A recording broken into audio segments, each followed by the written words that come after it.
कि जैसे कि किस तरह से हम लोग फाइनली डिसाइड किए थे कि भाई अब हम लोग करना क्या है।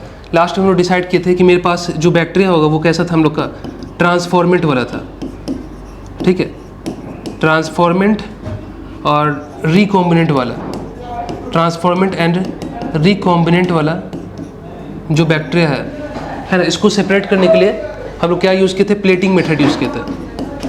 इसको यूज़ करने के लिए हम लोग प्लेटिंग मेथड यूज़ किए थे, ये वाला तरीका यूज़ किए थे हम। लेकिन बताए थे ये तरीका जो था जहाँ पे हम लोग ट्रांसफॉर्मेंट रिकॉम्बिनेंट बैक्टीरिया को अलग कर रहे थे, उसमें ये प्लेटिंग मेथड जो है वो थोड़ा सा डिफिकल्ट है, ठीक, कंपैरिजन प्रोसेस है, ठीक है ना। तो इसके लिए हम लोग यहाँ पे क्या यूज़ करेंगे, हम यूज़ करेंगे यहाँ पे क्या, एक और टेक्निक है, एक और तरीका है, ठीक है ना, जहाँ पे हम क्या करेंगे, जिसको हम बोलेंगे ब्लू वाइट सिलेक्शन, जिसमें हम क्या करेंगे, एक सिंगल प्लेट से क्या करेंगे, हम पता कर लेंगे कि मेरा वाला जो ट्रांसफॉर्मेंट रिकॉम्बिनेंट बैक्टीरिया है वो कौन सा है, ठीक है।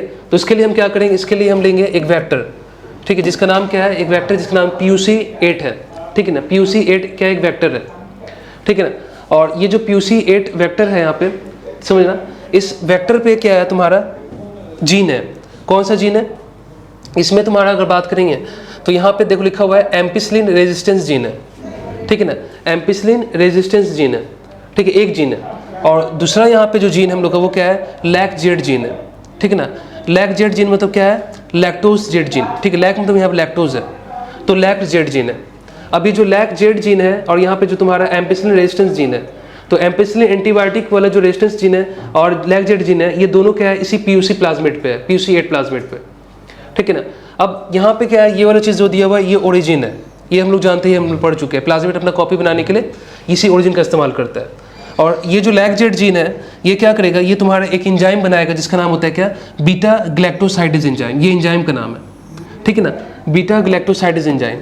तो बीटा ग्लैक्टोसाइडेज एंजाइम तुमको मालूम होना चाहिए कौन बनाता है, हम लोग का लैक-जेड जीन बनाता है, ठीक है ना। लेकिन अब एक इंपॉर्टेंट बात है कि अब हम क्या करेंगे, मान लो अब हम इसमें डाल दिए क्या है, रेस्ट्रिक्शन इंडोन्यूक्लियोज डाल दिए, RE डाल दिए, ठीक है ना। मान लो हमने क्या किया, हमने इसको RE से कट कर दिया। मान लो रेस्ट्रिक्शन इंडोन्यूक्लियोज एंजाइम हम लोग जो भी यूज़ कर रहे हैं, देखो RE का यहाँ पे कौन सा साइड है वो भी देखना पड़ेगा, ठीक है ना। तो RE क्या करता है, लैक-जेड जीन वाले साइड पे क्या करता है, कट करता है। तो हम यहाँ पे एक चीज़ बोल सकते हैं कि यहाँ पे देखो लिखा है AMPR जीन है, ठीक है, और यहाँ पे क्या है, लैक-जेड जीन है। हमको करना क्या है, हमको अपना फॉरेन जीन इंसर्ट करना है।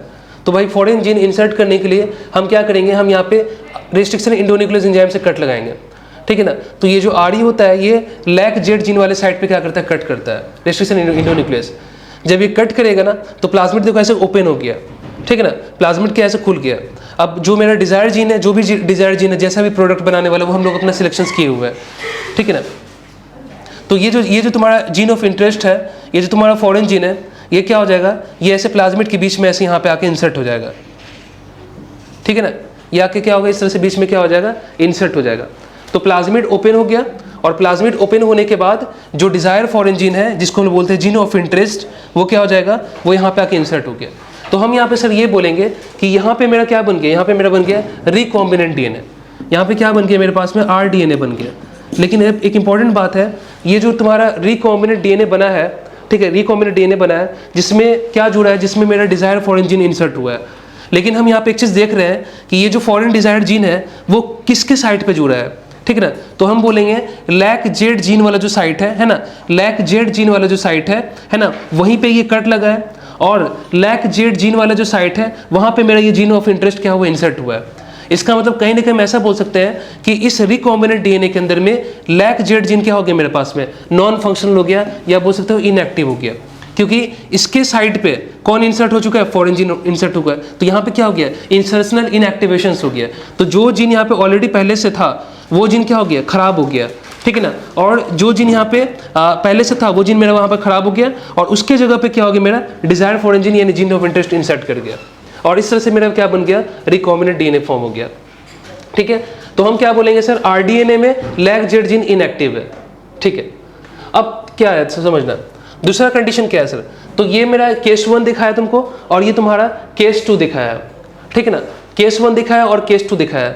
इस वाले केस में जो भी हम बात किए हैं बस वही सेम चीज़ दिखाया है कि सर आपका ये वाला जो प्लाज्मिड है, इस प्लाज्मिड में जीन ऑफ इंटरेस्ट जुड़ा है, और यहाँ पे आपका रिकॉम्बिनेंट प्लाज्मिड बन गया या rDNA बना है, ठीक है ना। लेकिन यहाँ पे क्या है, रिकॉम्बिनेंट प्लाज्मिड में या रिकॉम्बिनेंट डीएनए में जो लैक जेड जीन है वो देखो लिख दिया है नॉन फंक्शनल है।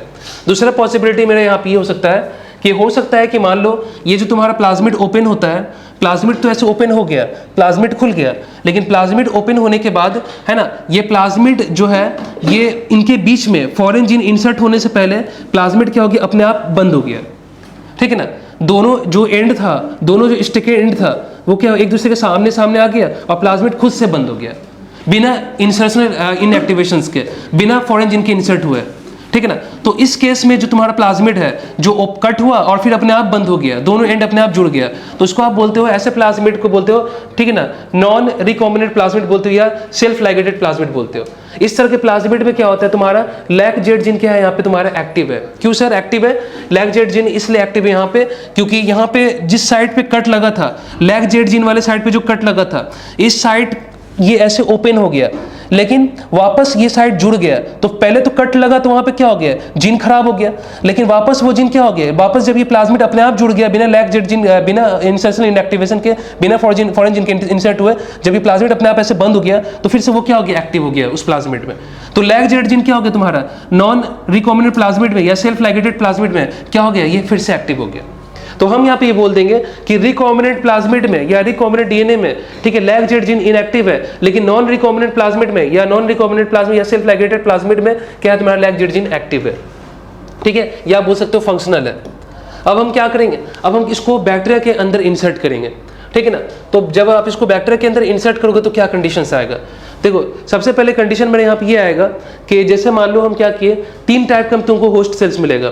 भाई एक बैक्टीरिया ऐसा होगा जिसके अंदर में आरडीएनए आएगा, एक बैक्टीरिया ऐसा होगा जिसके अंदर में आरडीएनए नहीं आएगा, मतलब कौन सा आएगा, एसएलपी आएगा, एनआरपी आएगा, यानी सेल्फ लाइगेटेड प्लाज्मिड या नॉन रिकॉम्बिनेंट प्लाज्मिड आएगा, ठीक है ना। तो ट्रांसफॉर्मेट ये भी है और ट्रांसफॉर्मेट ये भी है, ठीक है ना। लेकिन एक बैक्टीरिया ऐसा भी दिखाया गया यहाँ पे जिसके अंदर कुछ नहीं आया, लेकिन हाँ ऐसा नहीं कि इसके अंदर इसका जीनोमिक डीएनए नहीं होगा, इसका अपना ऑन जीनोमिक डीएनए होगा, इसका अपना जीनोमिक डीएनए होगा, लेकिन इस बैक्टीरिया के अंदर में बाहर से कोई भी वेक्टर या प्लाज्मिड या आरडीएनए वगैरह कुछ भी ट्रांसफॉर्म नहीं हुआ, ये नॉन ट्रांसफॉर्मेंट हो गया, ठीक है। ये तुम्हारा दोनों ट्रांसफॉर्मेंट्स हुआ, लेकिन ये वाला तुम्हारा रिकॉम्बिनेंट हुआ, ये तुम्हारा नॉन रिकॉम्बिनेंट हो गया। अब हमको करना क्या है सर, अब हमको करना है कि भाई पहले हम ट्रांसफॉर्मेंट्स को नॉन ट्रांसफॉर्मेंट से अलग करेंगे, उसके बाद हम ट्रांसफॉर्मेंट रिकॉम्बिनेंट को ट्रांसफॉर्मेंट नॉन रिकॉम्बिनेंट से अलग करेंगे। चलो कैसे अलग करेंगे, ठीक है ना। अलग करने का मेरे पास तरीका क्या होगा, हम एक सिंगल प्लेट बनाएंगे, ठीक है ना। हम एक सिंगल प्लेट लेंगे और जो भी सॉल्यूशंस है ना, जो भी मेरे पास में सॉल्यूशंस है उसको थोड़ा सा लेकर के, फ्यू ड्रॉप्स लेकर के, ठीक है ना, प्लेट पे ऐसे स्प्रेड कर देना होता है, ठीक है। जब हम उसको पूरा ऐसे स्प्रेड करेंगे, ठीक है ना, तो उस प्लेट में हमें क्या रखेंगे, हम उस प्लेट में बना के रखेंगे, क्या डाल के रखेंगे, एम्पिसिलिन एंटीबायोटिक उस प्लेट में। मतलब ऐसा समझ लो मेरे पास एक छोटा सा कल्चर प्लेट होता है जहाँ पे हम बैक्टीरिया का ग्रो करते हैं, ठीक है, कल्चर प्लेट में, उसमें न्यूट्रिएंट वगैरह ऐड कर देते हैं, ठीक है ना, न्यूट्रिएंट वगैरह ऐड कर देंगे उसके अंदर में, एंटीबायोटिक वगैरह सब डाल देंगे उसके अंदर में। तो जब तुम एंटीबायोटिक इसमें डालोगे तो कौन सा डालोगे, एम्पिसिलिन एंटीबायोटिक डालते हो तुम। जब एम्पिसिलिन एंटीबायोटिक डालेंगे तो पहला बात तो ये तो नॉन ट्रांसफॉर्मेंट है, ये तो मर ही जाएगा, ये तो उस प्लेट में ग्रो ही नहीं करेगा, ठीक है ना। तो एम्पिसिलिन एंटीबायोटिक क्या करेगा, ठीक है, नॉन ट्रांसफॉर्मेंट वाले बैक्टीरिया को मार देगा। मेरे पास फाइनली क्या आ जाएगा, मेरे पास फाइनली आ जाएगा उस प्लेट के अंदर में एक कॉलोनी ऐसा होगा जो रिकॉम्बिनेंट वाले बैक्टीरिया का होगा और एक कॉलोनी ऐसा होगा जो नॉन रिकॉम्बिनेंट बैक्टीरिया का होगा, ठीक है ना। तो ये चीज में आ गया, यानी मेरे प्लेट में जो है वो 2 तरह के बैक्टीरिया का कॉलोनी बनेगा, है ना, 2 तरह के बैक्टीरिया जो उस कल्चर प्लेट में ग्रो करेंगे, ठीक है ना। अब हम क्या करेंगे, अब हम करेंगे कि सर मेरे पास ट्रांसफॉर्मेंट आ गया है, इसमें एक रिकॉम्बिनेंट वाला है और एक तुम्हारा नॉन रिकॉम्बिनेंट वाला है। अब इसको इससे अलग करना है तुमको। चलो अब क्या करोगे आप, अब इसमें हम बोलेंगे सर हम इसमें डाल देंगे इस प्लेट के अंदर में क्या, एक केमिकल जिसका नाम क्या होता है, जिसका नाम होता है एक्स गैल होता है, ठीक है। एक्स गैल का मतलब होता है गैलेक्टोज, ठीक है ना। अब यहाँ पे क्या कर रहे हैं, यहाँ पे एक्स गैल डाल, देखो अब एक चीज समझना है यहाँ पे, ये जो एक्स गैल है, ठीक है ना, इसको हम लोग देखो ऐसे हम बोल देते हैं सिर्फ गैलेक्टोज, लेकिन गैलेक्टोज वर्ड बोलना गलत होगा, ठीक है ना, क्योंकि इसमें सिर्फ और सिर्फ एक ही गैलेक्टोज नहीं है, इसमें और भी कंपाउंड है इसके अंदर में।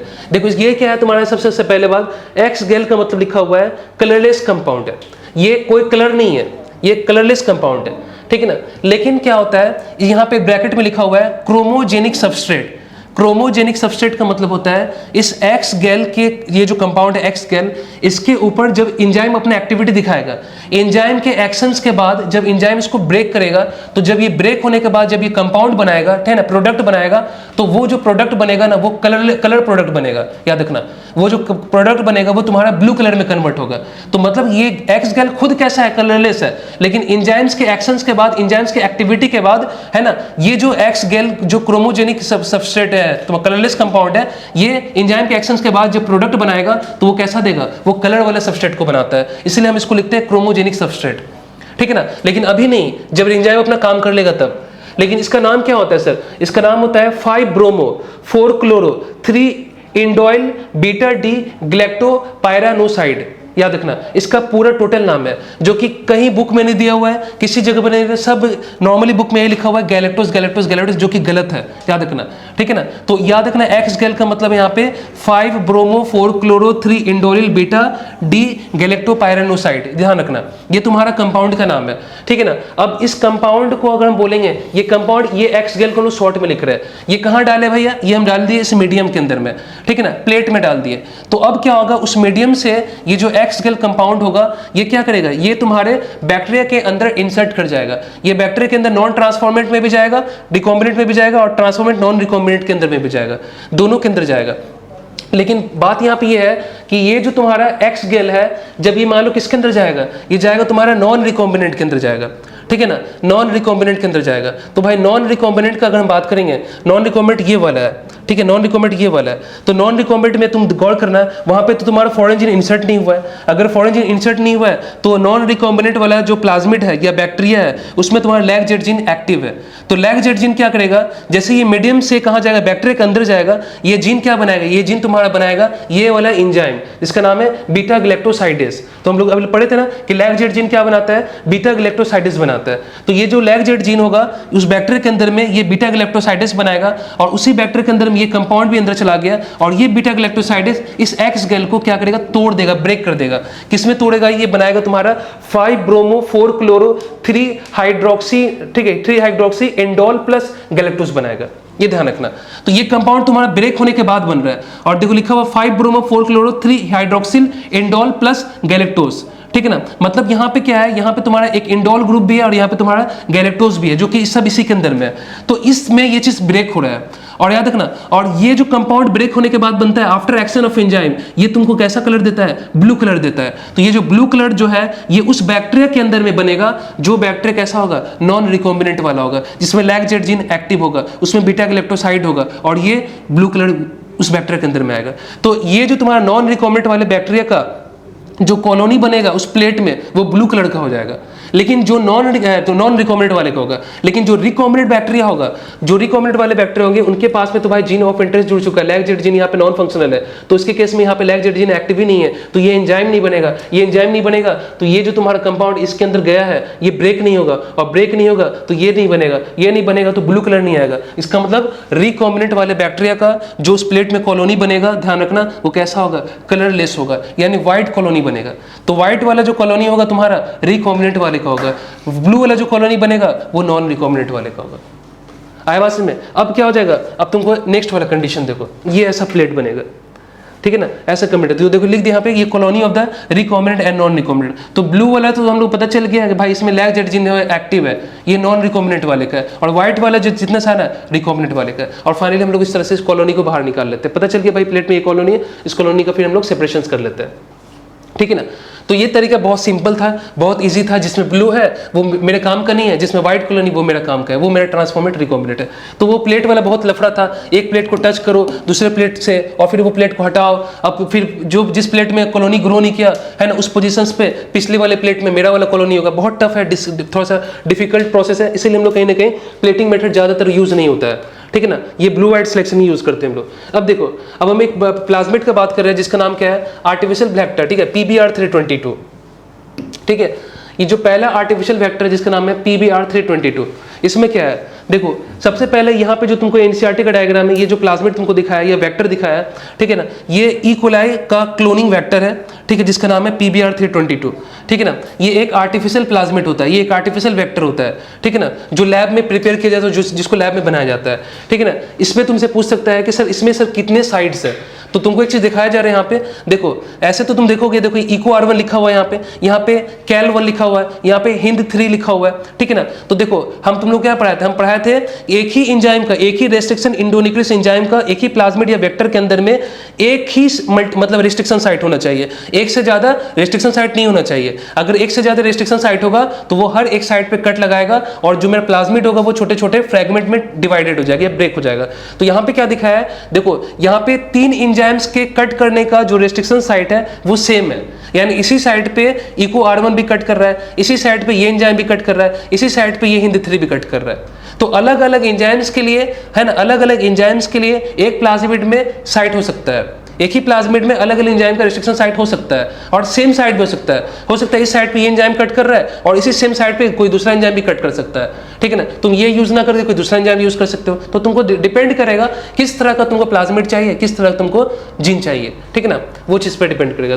तो इको R1 यहाँ पे कट कर रहा है, कैल1 कट कर रहा है, हिंद3 कट कर रहा है, तो यहाँ पे 3 साइट हो गया 10 एंजाइम्स के लिए। यहाँ पे BAMH1 कट लगा रहा है, 4 साइट हो गया, इसी पे SAL1 भी कट लगा रहा है, 5 साइट हो गया, और यहाँ पे 2 साइट हो गया, 6 7 हो गया, और यहाँ पे PBU2 लगा रहा है कट रोप साइड पे, तो टोटल क्या हो गया 8 साइट हो गया। तो टोटल इस प्लाज्मिड पे PBR322 पे दिखाया गया है, टोटल तुम्हारा 8 रेस्ट्रिक्शन साइट है, और यहाँ पे 2 एंटीबायोटिक रेजिस्टेंस वाला जीन है, एक एम्पिसिलिन है, दूसरा क्या है टेट्रासाइक्लिन है, ठीक है ना, ये ध्यान रखना। और ये तुम्हारा ओरिजिन है जहां से रेप्लिकेशन स्टार्ट होता है प्लाज्मिड का, ठीक है ना, क्लियर है, ये चीज ध्यान रखना। और याद रखना जैसे तुमको ये ऐसा डायग्राम दे करके तुमसे पूछ देगा कि यहाँ पे कौन सा एंजाइम है, ए दे देगा, ठीक है, यहाँ पे ऐसे कुछ रीजन दे देगा, बी दे देगा, ठीक है, ए में मान लो दिया BAMH1 लिख दिया, बी पे लिख देगा कौन सा एंजाइम्स है, ठीक है, फिल इन द ब्लैंक्स में दे देगा तुमको, ऑप्शन में दे देगा A B C D कौन सा है, तो ऑप्शन बी में क्या है, SAL1 है, SAL2 है, SAL3 है, कैल1 है, हिंद3 है, ऐसे करके तुमको याद दे देगा। तो तुम लोग बार बार बोल रहे हैं कि जो चीज़ एनसीईआरटी में दिया हुआ है उस चीज़ को लिख करके प्रैक्टिस करके अच्छा से उसको समझ के याद करके उसको रेडी करो,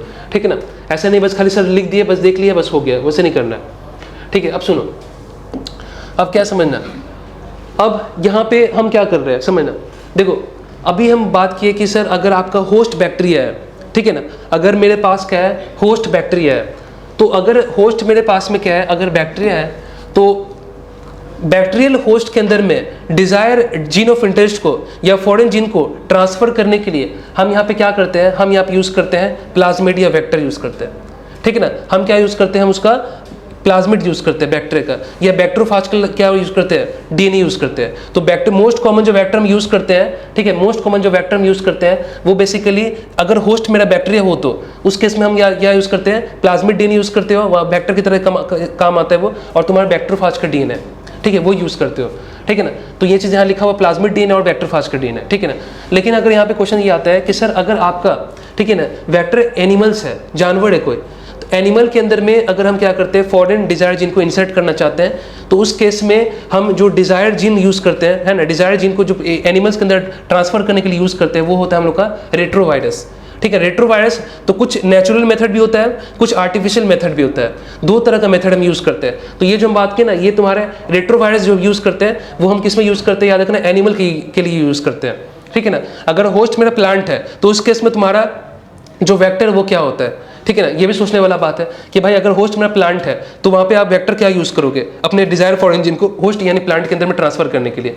तो उसके लिए हम यूज करते हैं एक नेचुरल मेथड है जिसका नाम है, याद रखना, एग्रोबैक्टीरियम, ठीक है ना, एग्रोबैक्टीरियम ट्यूनिफेशियम, ये बैक्टीरिया का नाम है, एग्रोबैक्टीरियम ट्यूनिफेशियम। तो एग्रोबैक्टीरियम ट्यूनिफेशियम जो बैक्टीरिया होता है, याद रखना ये इंपॉर्टेंट है, ये बैक्टीरिया क्या करता है वो चीज़ समझना है। सबसे पहले देखो, सबसे पहले यहाँ पे इतना चीज़ दिया हुआ, इसको छोड़ो अभी यहाँ पे मत देखो, ठीक है ना। अब यहाँ पे देखो, पहले सबसे पहले चीज़ याद रखना है तुम लोग को कि ये जो तुम्हारा बैक्टीरिया होता है एग्रोबैक्टीरियम, ठीक है ना, समझना, ये जो एग्रोबैक्टीरियम होता है, ठीक है ना, इसके पास में क्या होता है, इसके पास में एक प्लाज्मिड होता है, इसके पास में क्या होता है, एक प्लाज्मिड होता है। उस प्लाज्मिड को तुम बोलते हो क्या, उस प्लाज्मिड को बोलते हो TI प्लाज्मिड, ठीक है। मालूम ये इससे से प्लाज्मिड बना दिए, इस प्लाज्मिड को तुम बोलते हो क्या, TI प्लाज्मिड बोलते हो। इसको हम क्या लिखे यहाँ पे, TI प्लाज्मिड लिख दिया, ठीक है ना। अब ये जो तुम्हारा TI प्लाज्मिड होता है इसको हम बोलते हैं क्या, ट्यूमर इंड्यूसिंग प्लाज्मिड, इसको बोलते हैं ट्यूमर इंड्यूसिंग प्लाज्मिड बोलते हैं। मतलब ऐसा प्लाज्मिड जो उस प्लांट के अंदर जाने के बाद, है ना, उस होस्ट प्लांट के अंदर क्या कर सकता है, ट्यूमर को इंड्यूस कर सकता है। ठीक है, ट्यूमर इंड्यूसिंग प्लाज्मिड बोलते हैं। अब इसके प्लाज्मिड पे, ठीक है ना, इस प्लाज्मिड पे क्या होता है, ठीक है, इस प्लाज्मिड पे क्या होता है, एक रीजन्स होता है, उसको बोलते हैं क्या, टी डीएनए रीजन्स। मान लो हम यहाँ पे बना दिया, यहाँ पे बनाया हमने इसको क्या, टी डीएनए रीजन्स लिखे यहाँ पे, ठीक है, इसको ग्रीन से दिखा रही है वाला, इसको बोले हम लोग टी डीएनए रीजन्स, ठीक है ना। तो इस प्लाज्मिड पे क्या है, टी डीएनए रीजन्स होता है। और ये जो टी डीएनए रीजन्स होता है इसको बोलते हैं ट्रांसफर डीएनए, इसको बोलते हैं, टी का मतलब यहाँ पे क्या है, ट्रांसफर डीएनए। ये जो तुम्हारा टी डीएनए रीजन है जो कि ट्रांसफर डीएनए, ठीक है ना, ये क्या कर सकता है, ये बैक्टीरिया इस ट्रांसफर डीएनए को यानी टी डीएनए को क्या करेगा, ट्रांसफर करेगा होस्ट सेल्स के अंदर, ठीक है ना। अब यहाँ पे क्या होता है समझना, अब क्या होगा, अब ये जो तुम्हारा टी डीएनए रीजन्स होता है, टी डीएनए रीजन्स होगा क्या, जैसे मान लो अगर हम बात करें तो अब हम एक प्लांट बनाते हैं, मान लो हम एक प्लांट बनाए, ठीक है, ये प्लांट छोड़ो, ठीक है, प्लांट का हम एक सेल बना दिए, ठीक है, हम प्लांट का क्या बनाते हैं, इस तरह से एक सेल बना दिए। तो क्या करते हैं भाई, ये जो बैक्टीरिया होता है एग्रोबैक्टीरियम ट्यूनिफेशियम, ये क्या करता है, ये एक डाइकॉट प्लांट है, डाइकॉट प्लांट के रूट में क्या करता है, ये इन्फेक्शंस करता है, ठीक है, डाइकॉट प्लांट के क्या करता है, रूट में क्या करता है, ये इन्फेक्शंस करता है, ठीक है ना। अब ये जो तुम्हारा इन्फेक्शंस करता है ना, ये बेसिकली कहाँ पे होता है, ये तुम्हारा रूट और स्टेम्स के बीच में जंक्शंस पे ही होता है, ठीक है ना। मतलब ऐसा मान के चलते हैं, हम लोग बोलते हैं कि ये ऐसा समझ लो कि जैसे मान लो ये तुम्हारा स्टेम है ना, ये तुम्हारा स्टेम है और यहाँ से मान लो ऐसे रूट स्टार्ट हो रहा है, तो इसके बेस पे भी यहाँ पे हो सकता है, ठीक है ना। या तुम्हारा क्या है, या तुम्हारा ऐसे क्या, ऐसा मान लो कि एकदम जस्ट रूट के ऐसे, मतलब जहाँ पे बेस खत्म होता है ना, ठीक उसी जगह पे रहता है ये, जहाँ पे ये बेस खत्म हो रहा है ना, ठीक वहीं पे क्या होता है, ये वाला बीमारी होता है, ये डिजीज होता है, ठीक है ना। यहाँ पे इस तरह से ये डिजीज होता है ऐसे इस जगह पे, ठीक है ना, मतलब ये रूट डिजीज है, ठीक है ना। इस डिजीज का नाम बोला गया है, इस डिजीज को बोलते हैं बॉल क्राउन, ठीक है, इसको बोलते हैं क्या, बॉल क्राउन डिजीज बोलते हैं, ठीक है ना, बॉल क्राउन डिजीज। अब क्या होता है समझना इस बात को, ये जो डिजीज कर रहा है क्या हो रहा है समझना। तो ये जो तुम्हारा बैक्टीरिया प्लांट सेल्स के अंदर क्या करता है, ऐसे घुसा, ठीक है ना, रूट के अंदर घुसा, और रूट के अंदर जाने के बाद क्या करेगा, ये बैक्टीरिया इस टी डीएनए रीजन्स को क्या करेगा, प्लांट सेल्स के, ठीक है ना, रूट सेल्स के अंदर इसको इंसर्ट कर देगा। समझना, पहले वो बैक्टीरिया रूट के अंदर गया, रूट के अंदर जाने के बाद वो बैक्टीरिया क्या करेगा, उस प्लाज्मिड से इस टी डीएनए रीजन्स को क्या करेगा, प्लांट्स के रूट सेल्स के अंदर डाल देगा, प्लांट के रूट सेल्स के अंदर डाल देगा। अब क्या होगा सर, अब होगा यहाँ पे क्या, यहाँ पे एक जीन होता है जिसका नाम होता है वीर जीन, एक जीन है जिसका नाम क्या होता है, वीर जीन होता है, इसी प्लाज्मिड पे ही ये जीन होता है। ये जीन क्या करता है, ये जीन इस प्लाज्मिड को, है ना, या टी डीएनए रीजन्स को प्लांट होस्ट सेल्स के अंदर पहुंचाने में हेल्प करता है, ठीक है ना। ये क्या करता है, help in transformation, help in transfer, ये पहुंचाने में हेल्प करता है, वीर जीन इसको बोलता है, ये प्लाज्मिड पे ही होता है। अब क्या होगा, अब ये जो तुम्हारा टी डीएनए जो होता है ये अंदर आ गया, जब ये अंदर आएगा तो मान लो हम यहाँ पे क्या लिखे, हम मान लो यहाँ पे जीनोम दिखा दिए, हम क्या दिखाया, प्लांट सेल का जीनोम दिखा दिया, यानी मेन डीएनए, ठीक है ना। इसका मान लो ये मेन डीएनए, ऐसे समझाने के लिए बता रहे हैं, हम जीनोम पूरा एकदम एग्जैक्ट बना नहीं रहे, ये जीनोम था, और इसके जीनोम के साथ जाके क्या हो जाएगा, इसके जीनोम के साथ जाके ये टी डीएनए रीजन ऐसे इंसर्ट हो जाएगा इसके जीनोम में, प्लांट सेल्स या होस्ट सेल्स के जो जीनोम होगा उसमें जाके ये तुम्हारा टी डीएनए रीजन्स जो कि प्लाज्मिड पे था, है ना, कहीं ना कहीं वीर जीन ने इस टी डीएनए को होस्ट सेल्स के अंदर पहुंचा दिया, और ये जो तुम्हारा था जो जीन था, ये याद रखना कौन सा, ये टी डीएनए रीजन्स जो था ये तुम्हारा होस्ट के जीनोम के साथ जाके इंसर्ट कर गया। अब समझना क्या होगा, जब ये इंसर्ट कर जाएगा तो ये जीन जो है, याद रखिए ये जो जीन है, ठीक है ना, ये जो जीन है ये क्या करवाएगा, ये तुम्हारा बनवाएगा हॉर्मोन्स, ठीक है ना।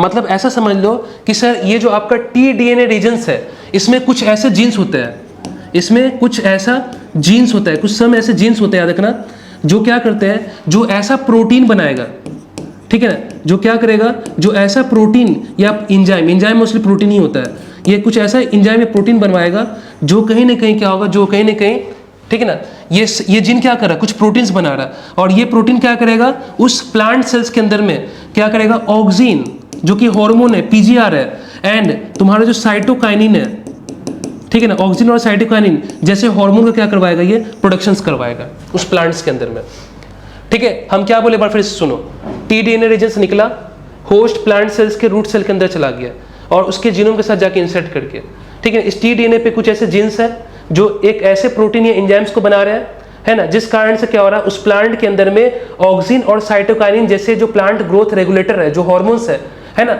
इनका क्या होता है, ओवर प्रोडक्शन होने लगता है, ठीक है ना। ये ऑक्सिन या साइटोकाइनिन जैसे हार्मोन का प्रोडक्शन करवा रहा है, इसी प्रोटीन की वजह से क्या होगा, ऑक्सिन साइटोकाइनिन उस प्लांट के अंदर में कुछ ज्यादा बनने लग जाएगा, ओवर प्रोडक्शन होगा, जिसके कारण से क्या होगा, जिसके कारण से तुम लोग अच्छे से जानते हो कि सर ये जो ऑक्सिन और साइटोकाइनिन होता है, ये क्या होता है, ये तुम्हारा ग्रोथ प्रोमोटिंग हार्मोन होता है। ये कैसा होता है, ये तुम्हारा ग्रोथ प्रोमोटिंग हार्मोन होता है, ठीक है, ग्रोथ प्रोमोटिंग हार्मोन। अगर ये ग्रोथ प्रोमोटिंग हार्मोन है, यानी ये ग्रोथ को प्रोमोट करेगा, ठीक है ना, उस प्लांट के अंदर में, तो क्या करेगा ये, सर ये ग्रोथ को प्रोमोट करेगा, यानी रूट सेल्स में क्या करवाएगा, रूट सेल्स का ये डिविजन्स करवाएगा, ठीक है ना। रूट सेल का क्या करवाएगा, क्योंकि हार्मोन क्या करवाता है, ग्रोथ को प्रमोट कर रहा है, तो ये क्या करवाएगा, रूट सेल्स का डिविजन्स करवाएगा। तो रूट सेल्स में क्या होगा, रूट सेल्स में क्या होगा, यहाँ पे अनकंट्रोल्ड डिविजन्स होने लगेगा, ठीक है ना। यहाँ पे क्या होगा, अनकंट्रोल्ड डिविजन्स होगा, ठीक है, क्योंकि कुछ ज्यादा ही हार्मोन बन रहा है, ठीक है, ओवर प्रोडक्शन हो गया इसका, तो रूट सेल का क्या होने लग जाएगा, अनकंट्रोल्ड डिविजन्स होने लग जाएगा। जहां पे इन्फेक्शन हुआ है, ठीक है ना, तो वहां पे जब वहां के सेल्स का जब अनकंट्रोल्ड डिविजन्स होगा, तो वहां पे क्या होगा, कुछ मास ऑफ सेल्स बन जाएगा। क्या बन जाएगा, मास ऑफ सेल बन जाएगा, यानी सेल का वहां पे कुछ क्लस्टर बनने लग जाएगा, ठीक है ना। तो जब सेल का क्लस्टर बनने लग जाएगा, तो रूट में क्या होगा, इस तरह से क्या हो जाएगा, ये जो मास बना है ना, इस मास को आप बोल दोगे क्या, इस मास को बोल दोगे ट्यूमर, ठीक है। इस मास को आप क्या बोल दोगे, इस मास को बोल दोगे ट्यूमर। मतलब रूट में क्या हो गया, इस तरह से क्या हो गया, इस तरह से गांठ बन गया, ठीक है, सेल्स का मास बन गया, ठीक है ना। और इस सेल्स का मास ही तो क्या होता है, ट्यूमर होता है, ठीक है ना। अब क्या हो गया सर, इसमें हो गया ट्यूमर, ठीक है ना। अब ये जो ट्यूमर है ना, ये जो ट्यूमर सेल्स है, याद रखना ये क्या करता है, ये एक केमिकल निकालता है, ठीक है ना, ये एक केमिकल बनाता है, ठीक है ना। ये जो केमिकल होता है, हम आगे दिखाएंगे, ये केमिकल जो है ये बैक्टीरिया के ग्रोथ के लिए होता है, क्योंकि ये जो केमिकल बनाता है कौन, ट्यूमर वाला सेल, ट्यूमर वाला जो सेल्स होता है कुछ केमिकल बनाता है, और ये केमिकल क्या होता है, बैक्टीरिया के लिए न्यूट्रिशंस का काम करता है, ये बैक्टीरिया के लिए न्यूट्रिटिव सब्सटेंस होता है, ठीक है ना। और अगर ये न्यूट्रिटिव सब्सटेंस होगा तो बैक्टीरिया इसको क्या करेगा, खाएगा, ठीक है, फीड करेगा, और उससे क्या होगा, बैक्टीरिया का ग्रोथ होगा। तो कहीं ना कहीं ये जो तुम्हारा केमिकल्स होता है जो इस ट्यूमर वाले सेल्स ने कहीं ना कहीं प्रोड्यूस कर रहा है और सिक्रेट कर रहा है, ठीक है, इससे क्या होगा, बैक्टीरिया का ग्रोथ होगा, ठीक है, इससे क्या होगा, बैक्टीरिया का फर्दर ग्रोथ होगा। आया बात में। तो ये जो डिजीज हो गया, ठीक है ना, ये जो डिजीज हो गया रूट नॉट डिजीज, ठीक है, रूट नॉट डिजीज बोल दो इसको, या इसको बोल दो क्या, ठीक है, बॉल क्राउन डिजीज बोल दो, ठीक है ना, ये तुम्हारे रूट्स में होते हैं। अब क्या होगा सर, अब इंपॉर्टेंट बात है कि सर ये प्लांट बचेगा। देखो क्वेश्चन यहाँ पे ये आता है कि जब ये ट्यूमर हो जाने से ना, ट्यूमर हो जाएगा तो भाई कहीं ना कहीं यहाँ पे रूट का इन्फेक्शन हो गया। जब रूट में इन्फेक्शन हो जाएगा तो कहीं ना कहीं यहाँ पे क्या हो गया, रूट खराब हो गया भाई, ट्यूमर कहीं ना कहीं बीमारी है, डिजीज है, ठीक है ना। तो इस डिजीज की वजह से कहीं ना कहीं क्या कर दिया, अब तुम गौर करो तो यहाँ पे एक्चुअली हो क्या रहा है सर, कहीं ना कहीं ये जो जीन था इसने क्या कर दिया, इसने रूट के नॉर्मल सेल्स को कैंसरस सेल यानी ट्यूमर सेल में कन्वर्ट कर दिया, और ट्यूमर बीमारी है, डिजीज है। अगर डिजीज है तो कहीं ना कहीं क्या होगा सर, ये जो रूट है ये सही तरीके से वाटर मिनरल्स का एब्जॉर्प्शन नहीं कर पाएगा, और अगर वाटर मिनरल्स का एब्जॉर्प्शन नहीं करेगा तो प्लांट में ऊपर की तरफ पानी नहीं पहुंचेगा, लीफ को वाटर नहीं मिलेगा, और फिर वहां पे क्या होगा, फोटोसिंथेसिस नहीं हो पाएगा, और फूड प्लांट का खाना नहीं मिलेगा, ठीक है। तो प्लांट का जब खाना नहीं बनेगा तो फाइनली क्या हो जाएगा, प्लांट जो है वो मर जाएगा कुछ टाइम के बाद। ये प्रॉब्लम है। लेकिन अब हम क्या करेंगे सर, ठीक है ना, ये प्रॉब्लम है, ये हम क्या करेंगे। अब साइंटिस्ट ने क्या सोचा, अब साइंटिस्ट ने ये सोचा कि ये चीज़ तो चलो ठीक है कि ये तुम्हारा जो एग्रोबैक्टीरियम है ये प्लांट में डिजीज कर रहा है। अब हम ये चीज़ सोच सकते हैं कि भाई इस एग्रोबैक्टीरियम का हम प्लाज्मिड को यूज़ कर ले, ठीक है ना, इस एग्रोबैक्टीरियम का हम क्या कर ले, प्लाज्मिड को यूज़ कर ले। किसके लिए यूज़ कर ले भाई, इसको हम लोग कहीं ना कहीं वेक्टर की तरह इस्तेमाल करें, ठीक है ना। क्या करें हम, इस्तेमाल कैसे करते हैं, देखो सबसे पहले हम क्या करते हैं, समझना, ये जो तुम्हारा टी-डीएनए रीजन है ना, इसको एक डायग्राम से दिखाते हैं, देखो समझना। अब देखो देखो देखो ये जो तुम्हारा है ना, ये टी आई प्लाज्मिड है, और टी आई प्लाज्मिड देखो हम क्या दिखाया है, टी-डीएनए रीजन लिखा है, ठीक है ना। और ये जो तुम्हारा टी-डीएनए रीजन होता है इसमें देखो क्या दिखाया है, ऐसे रेस्ट्रिक्शन साइट दिखाया है, समझना इसको, क्या दिखाया है, रेस्ट्रिक्शन साइट दिखाया, देखो ये वाला, ये तुम्हारा रेस्ट्रिक्शन साइट है। तो हम करते क्या है, हम साइंटिस्टों ने दिमाग लगाया, एक काम करते हैं, हम इस एग्रोबैक्टीरियम का प्लाज्मिड बाहर निकालते हैं, ठीक है, निकाल दिया बाहर निकालने के बाद क्या करते हैं, हम जानते हैं कि बैक्टीरिया टी आई प्लाज्मिड को क्या करता है, जो ट्यूमर इंड्यूसिंग प्लाज्मिड है इसमें टी-डीएनए रीजन को ट्रांसफर करता है होस्ट सेल्स के अंदर में, ठीक है, क्लियर है। तो आप क्या करोगे, एक काम करते हैं, हम इस टी-डीएनए रीजन को ऐसे कट किए, ठीक है, टी-डीएनए रीजन को हम लोग क्या किए, आरई से कट किया, लेकिन रेस्ट्रिक्शन इंडोन्यूक्लियस एंजाइम से कट लगा। कट होने के बाद प्लाज्मिड खुल गया, जैसे ही प्लाज्मिड खुला, हम क्या किए, ये मेरा देखो डिजायर जीन है, ये मेरा क्या है, ये मेरा डिजायर जीन है। हम डिजायर जीन को, ठीक है ना, देखो डिजायर जीन को हम यहाँ से निकाल करके क्या किए, हम इसके रेस्ट्रिक्शन साइड में, यहाँ टी-डीएनए वाला जो रीजन था उसके बीच में लगा देते हैं, ठीक है ना। तो हम यहाँ पे ये बोलते हैं सर टी-डीएनए के हमने बीच में कट लगाया, और कट लगाने के बाद अब एक इंपॉर्टेंट बात है, टी-डीएनए रीजन में क्या था तुम्हारा, ट्यूमर को इंड्यूस करने वाला क्या था, जीन था, ठीक है ना। ये बैक्टीरिया बीमारी भी तो कर रहा है ना भाई, बीमारी कर रहा है तो मतलब समझ रहे हो, अगर तुम किसी बैक्टीरिया के प्लाज्मिड को तुम वेक्टर की तरह इस्तेमाल करोगे, उसमें अपने डिजायर फॉरेन जीन को जोड़ करके अगर उस प्लाज्मिड को क्या करो, किसी बैक्टीरिया के अंदर पहुंचाओगे, तो उससे तो दिक्कत भी है ना कि भाई इस प्लाज्मिड पे वो भी जीन है, वो वाला भी जीन है जो ऐसा प्रोटीन बनाएगा जिसके कारण से उस प्लांट में ओवर प्रोडक्शन होने लग जाएगा किसका, ऑक्सीजन और साइटोकाइनिन का, जो आगे चल के बाद में क्या करेगा, ट्यूमर कॉज कर देगा।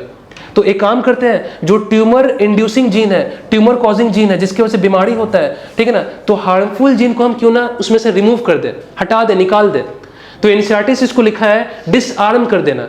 जब हम क्या करते हैं, एग्रोबैक्टीरियम ट्यूनिफिकेशंस के, है ना, टीआई प्लाज्मिड को यूज करते हैं, तो उसमें से वो वाला जीन को हटा देते हैं जो क्या कर सकता है, जो होस्ट सेल्स के अंदर जाके बीमारी कर सकता है, उस वाले जीन को हम निकाल देते हैं। उसको बोलते हैं क्या, हार्मफुल जीन को निकाल देना या डिसआर्म कर देना, हटा देना, ठीक है ना। तो हम हार्मफुल जीन को यहां से क्या कर दिए, हटा दिए। हटाया कैसे भाई, हार्मफुल जीन को कट करके निकाल दिए और उसके जगह पे क्या डाल दिए, अपना डिजायर जीन डाल दिए, ठीक है ना। तो कहीं ना कहीं क्या हो गया, बीच में मेरा इंसर्ट हो गया डिजायर जीन। देखो जैसे यहाँ पे देखो टी-डीएनए और बीच में मेरा इंसर्ट हो गया डिजायर जीन, यहाँ से हार्मफुल जीन हटा, डिसआर्म हुआ, और इसमें हमने क्या लगा दिया, डिजायर फॉरेन जीन। अब तुम बताओ, अब तुम यहाँ पे ये चीज देखो कि कहीं ना कहीं जब तुम प्लाज्मिड को कट किया और कट करने के बाद हार्मफुल जीन को हटाया और वहां पे अपने डिजायर फॉरेन जीन को इंसर्ट किया, तो एक तरीके से कहीं ना कहीं हमने क्या कर दिया, एक तरीके से कहीं ना कहीं हमने इस रिकॉम्बिनेंट प्लाज्मिड को क्या कर दिया, ठीक है, इसमें क्या कर दिया, एक तरीके से इसको हम लोग बोलते हैं क्या, इसमें हमने मॉडिफाई किया, इसमें हमने इंजीनियरिंग किया, ठीक है ना। हाँ, इसी को जेनेटिक इंजीनियरिंग बोल रहे हैं, इसी को हम लोग क्या बोलते हैं, जेनेटिक इंजीनियरिंग बोलते हैं। तो हमने कहीं ना कहीं जेनेटिक इंजीनियरिंग के अंदर में हम प्लाज्मिड को मॉडिफाई कर रहे हैं। मॉडिफिकेशंस में हम क्या कर रहे हैं, मॉडिफिकेशंस में हम वो जीन को हटा रहे हैं जो जीन काम करने है, नुकसान करने वाला जीन है, और वो जीन को इंसर्ट कर रहे हैं जो मेरे काम का जीन है। तो जो हम इसमें कहीं ना कहीं छेड़छाड़ कर रहे हैं, ठीक है ना, कहीं ना कहीं इसमें क्या कर रहे हैं, इसमें कुछ अल्टर कर रहे हैं, कुछ बदलाव कर रहे हैं, कुछ चेंजेस कर रहे हैं, वो चेंजेस की वजह से क्या है, कहीं ना कहीं ये इसका मॉडिफिकेशंस हो रहा है। तो हमने क्या किया, प्लाज्मिड को हमने मॉडिफाई कर दिया, ठीक है। अब क्या करोगे आप, अब इंपॉर्टेंट बात है, अब आप ये करोगे यहाँ पे कि सर ये जो आपका रिकॉम्बिनेंट प्लाज्मिड है, इसको आप डालोगे किसके अंदर में, प्लांट सेल्स के अंदर में। लेकिन एक बात ध्यान से समझना, देखो अगर एक प्लांट ऑलरेडी बहुत बड़ा प्लांट है, एक ट्री है, मान लो ये एक प्लांट है, तो उसके जब अंदर तुम डालोगे प्लाज्मिड, तो प्लांट तो पूरा ग्रो हो चुका है ना, प्लांट तो पूरा ग्रो हो चुका है। अगर तुम प्लाज्मिड डालोगे तो रूट सेल्स के अंदर अगर डालोगे, तो मान लो एक ही रूट सेल्स के अंदर ही में जाएगा वो प्लाज्मिड, पूरे प्लांट में थोड़ी जाएगा, समझ में आ रहा है, पूरा प्लांट में तो पूरे सेल्स में नहीं जाएगा। ये हमको क्या चाहिए, हमको पूरे सेल्स में चाहिए। अब बोलोगे क्यों सर, अब तुम गौर करना, जैसे मान लो हम चाहते हैं कोई ऐसा प्लांट बनाए जो कि हर्बिसाइड टॉलरेंस है, हर्बिसाइड से क्या करते हैं, टॉलरेंस वाला क्या बनाना चाहते हैं, ठीक है, प्लांट बनाना चाहते हैं, ठीक है ना। क्योंकि जब तुम हर्बिसाइड छीटोगे फार्म में, खेत में, तो वो हर्बिसाइड किसी हर्ब को मारेगा, लेकिन प्लांट को भी तो नुकसान हो सकता है उससे, ठीक है ना। तो हम क्या करेंगे, हम एक ऐसा प्लांट बना लेंगे कि हर्बिसाइड जो है, याद रखना, वो कहीं ना कहीं उस प्लांट को नुकसान नहीं करेगा। या हर्बिसाइड रेजिस्टेंट बना दोगे तुम, तो कहीं ना कहीं क्या हो जाएगा, तो तुमको वो हर्ब नुकसान ही नहीं करेगा, तुमको हर्बिसाइड डालने की जरूरत ही नहीं है, वो तो ऑलरेडी क्या है, हर्बिसाइड रेजिस्टेंस है। या मान लो क्या करना चाहते हो तुम, स्ट्रेस टॉलरेंस वाला प्लांट बनाना चाहते हो, मान लो वो बाहर के हाई टेम्परेचर को, लो टेम्परेचर को झेल सकता है, ऐसा प्लांट बनाना चाहते हो, ठीक है ना, ठीक है ना। तो तुम कैसा भी प्लांट, या मान लो न्यूट्रिएंट रिच प्लांट बनाना चाहते हो, ठीक है ना, कुछ अच्छा क्वालिटी का प्लांट बनाना चाहते हो, ठीक है ना। हाँ, हाँ पॉसिबल है, पॉसिबल है, ह्यूमन में पॉसिबल नहीं, ह्यूमन में अभी तक इसे पॉसिबल नहीं हुआ है, ठीक है ना, आराम में। प्लस मान लो तुम ऐसा बना, जैसे गोल्डन राइस बनाना चाहते हो, तो गोल्डन राइस के अंदर में मान लो तुम एक ऐसा, देखो चावल से हम लोग को क्या मिलता है, चावल से नॉर्मली हमको कार्बोहाइड्रेट मिलता है, ठीक है ना, कार्बोहाइड्रेट मिल रहा है तुमको, स्टार्च उसके अंदर में। लेकिन अगर मान लो तुम उस चावल के अंदर में तुम कुछ अलग सा कोई ट्रेट डालना चाहते हो, कुछ अलग सा वाइटामिन डालना चाहते हो, जैसे वाइटामिन ए डालना चाहते हो, तो ए डालने के लिए क्या करना पड़ेगा, तुमको वो जीन डालना पड़ेगा उसके अंदर में, ठीक है ना। तो उससे क्या फायदा होगा, तुम कहीं ना कहीं उस चावल के न्यूट्रिएंट क्वालिटी को थोड़ा सा तुम इंप्रूव कर दिए। ठीक है ना। तो न्यूट्रिएंट क्वालिटी इंप्रूव करना है, हर्बिसाइड टॉलरेंस है, इंसेक्ट टॉलरेंस है, ठीक है ना, या स्ट्रेस रेजिस्टेंस प्लांट बनाना है। तो ऐसे प्लांट्स को बनाने के लिए आप क्या करते हो, ऐसे प्लांट्स को बनाने के लिए हम डिजायर फॉरेन जीन को क्या करते हैं, प्लांट पूरा कंप्लीट प्लांट में, बड़े से प्लांट में नहीं डालते, एक मेच्योर प्लांट के अंदर हम जीन नहीं डालते हैं। तो क्या करते हैं, हम उस प्लांट से थोड़ा सा सेल लेते हैं, ठीक है ना। मान लो ये मेरे पास में प्लांट है, ठीक है ना, तो प्लांट के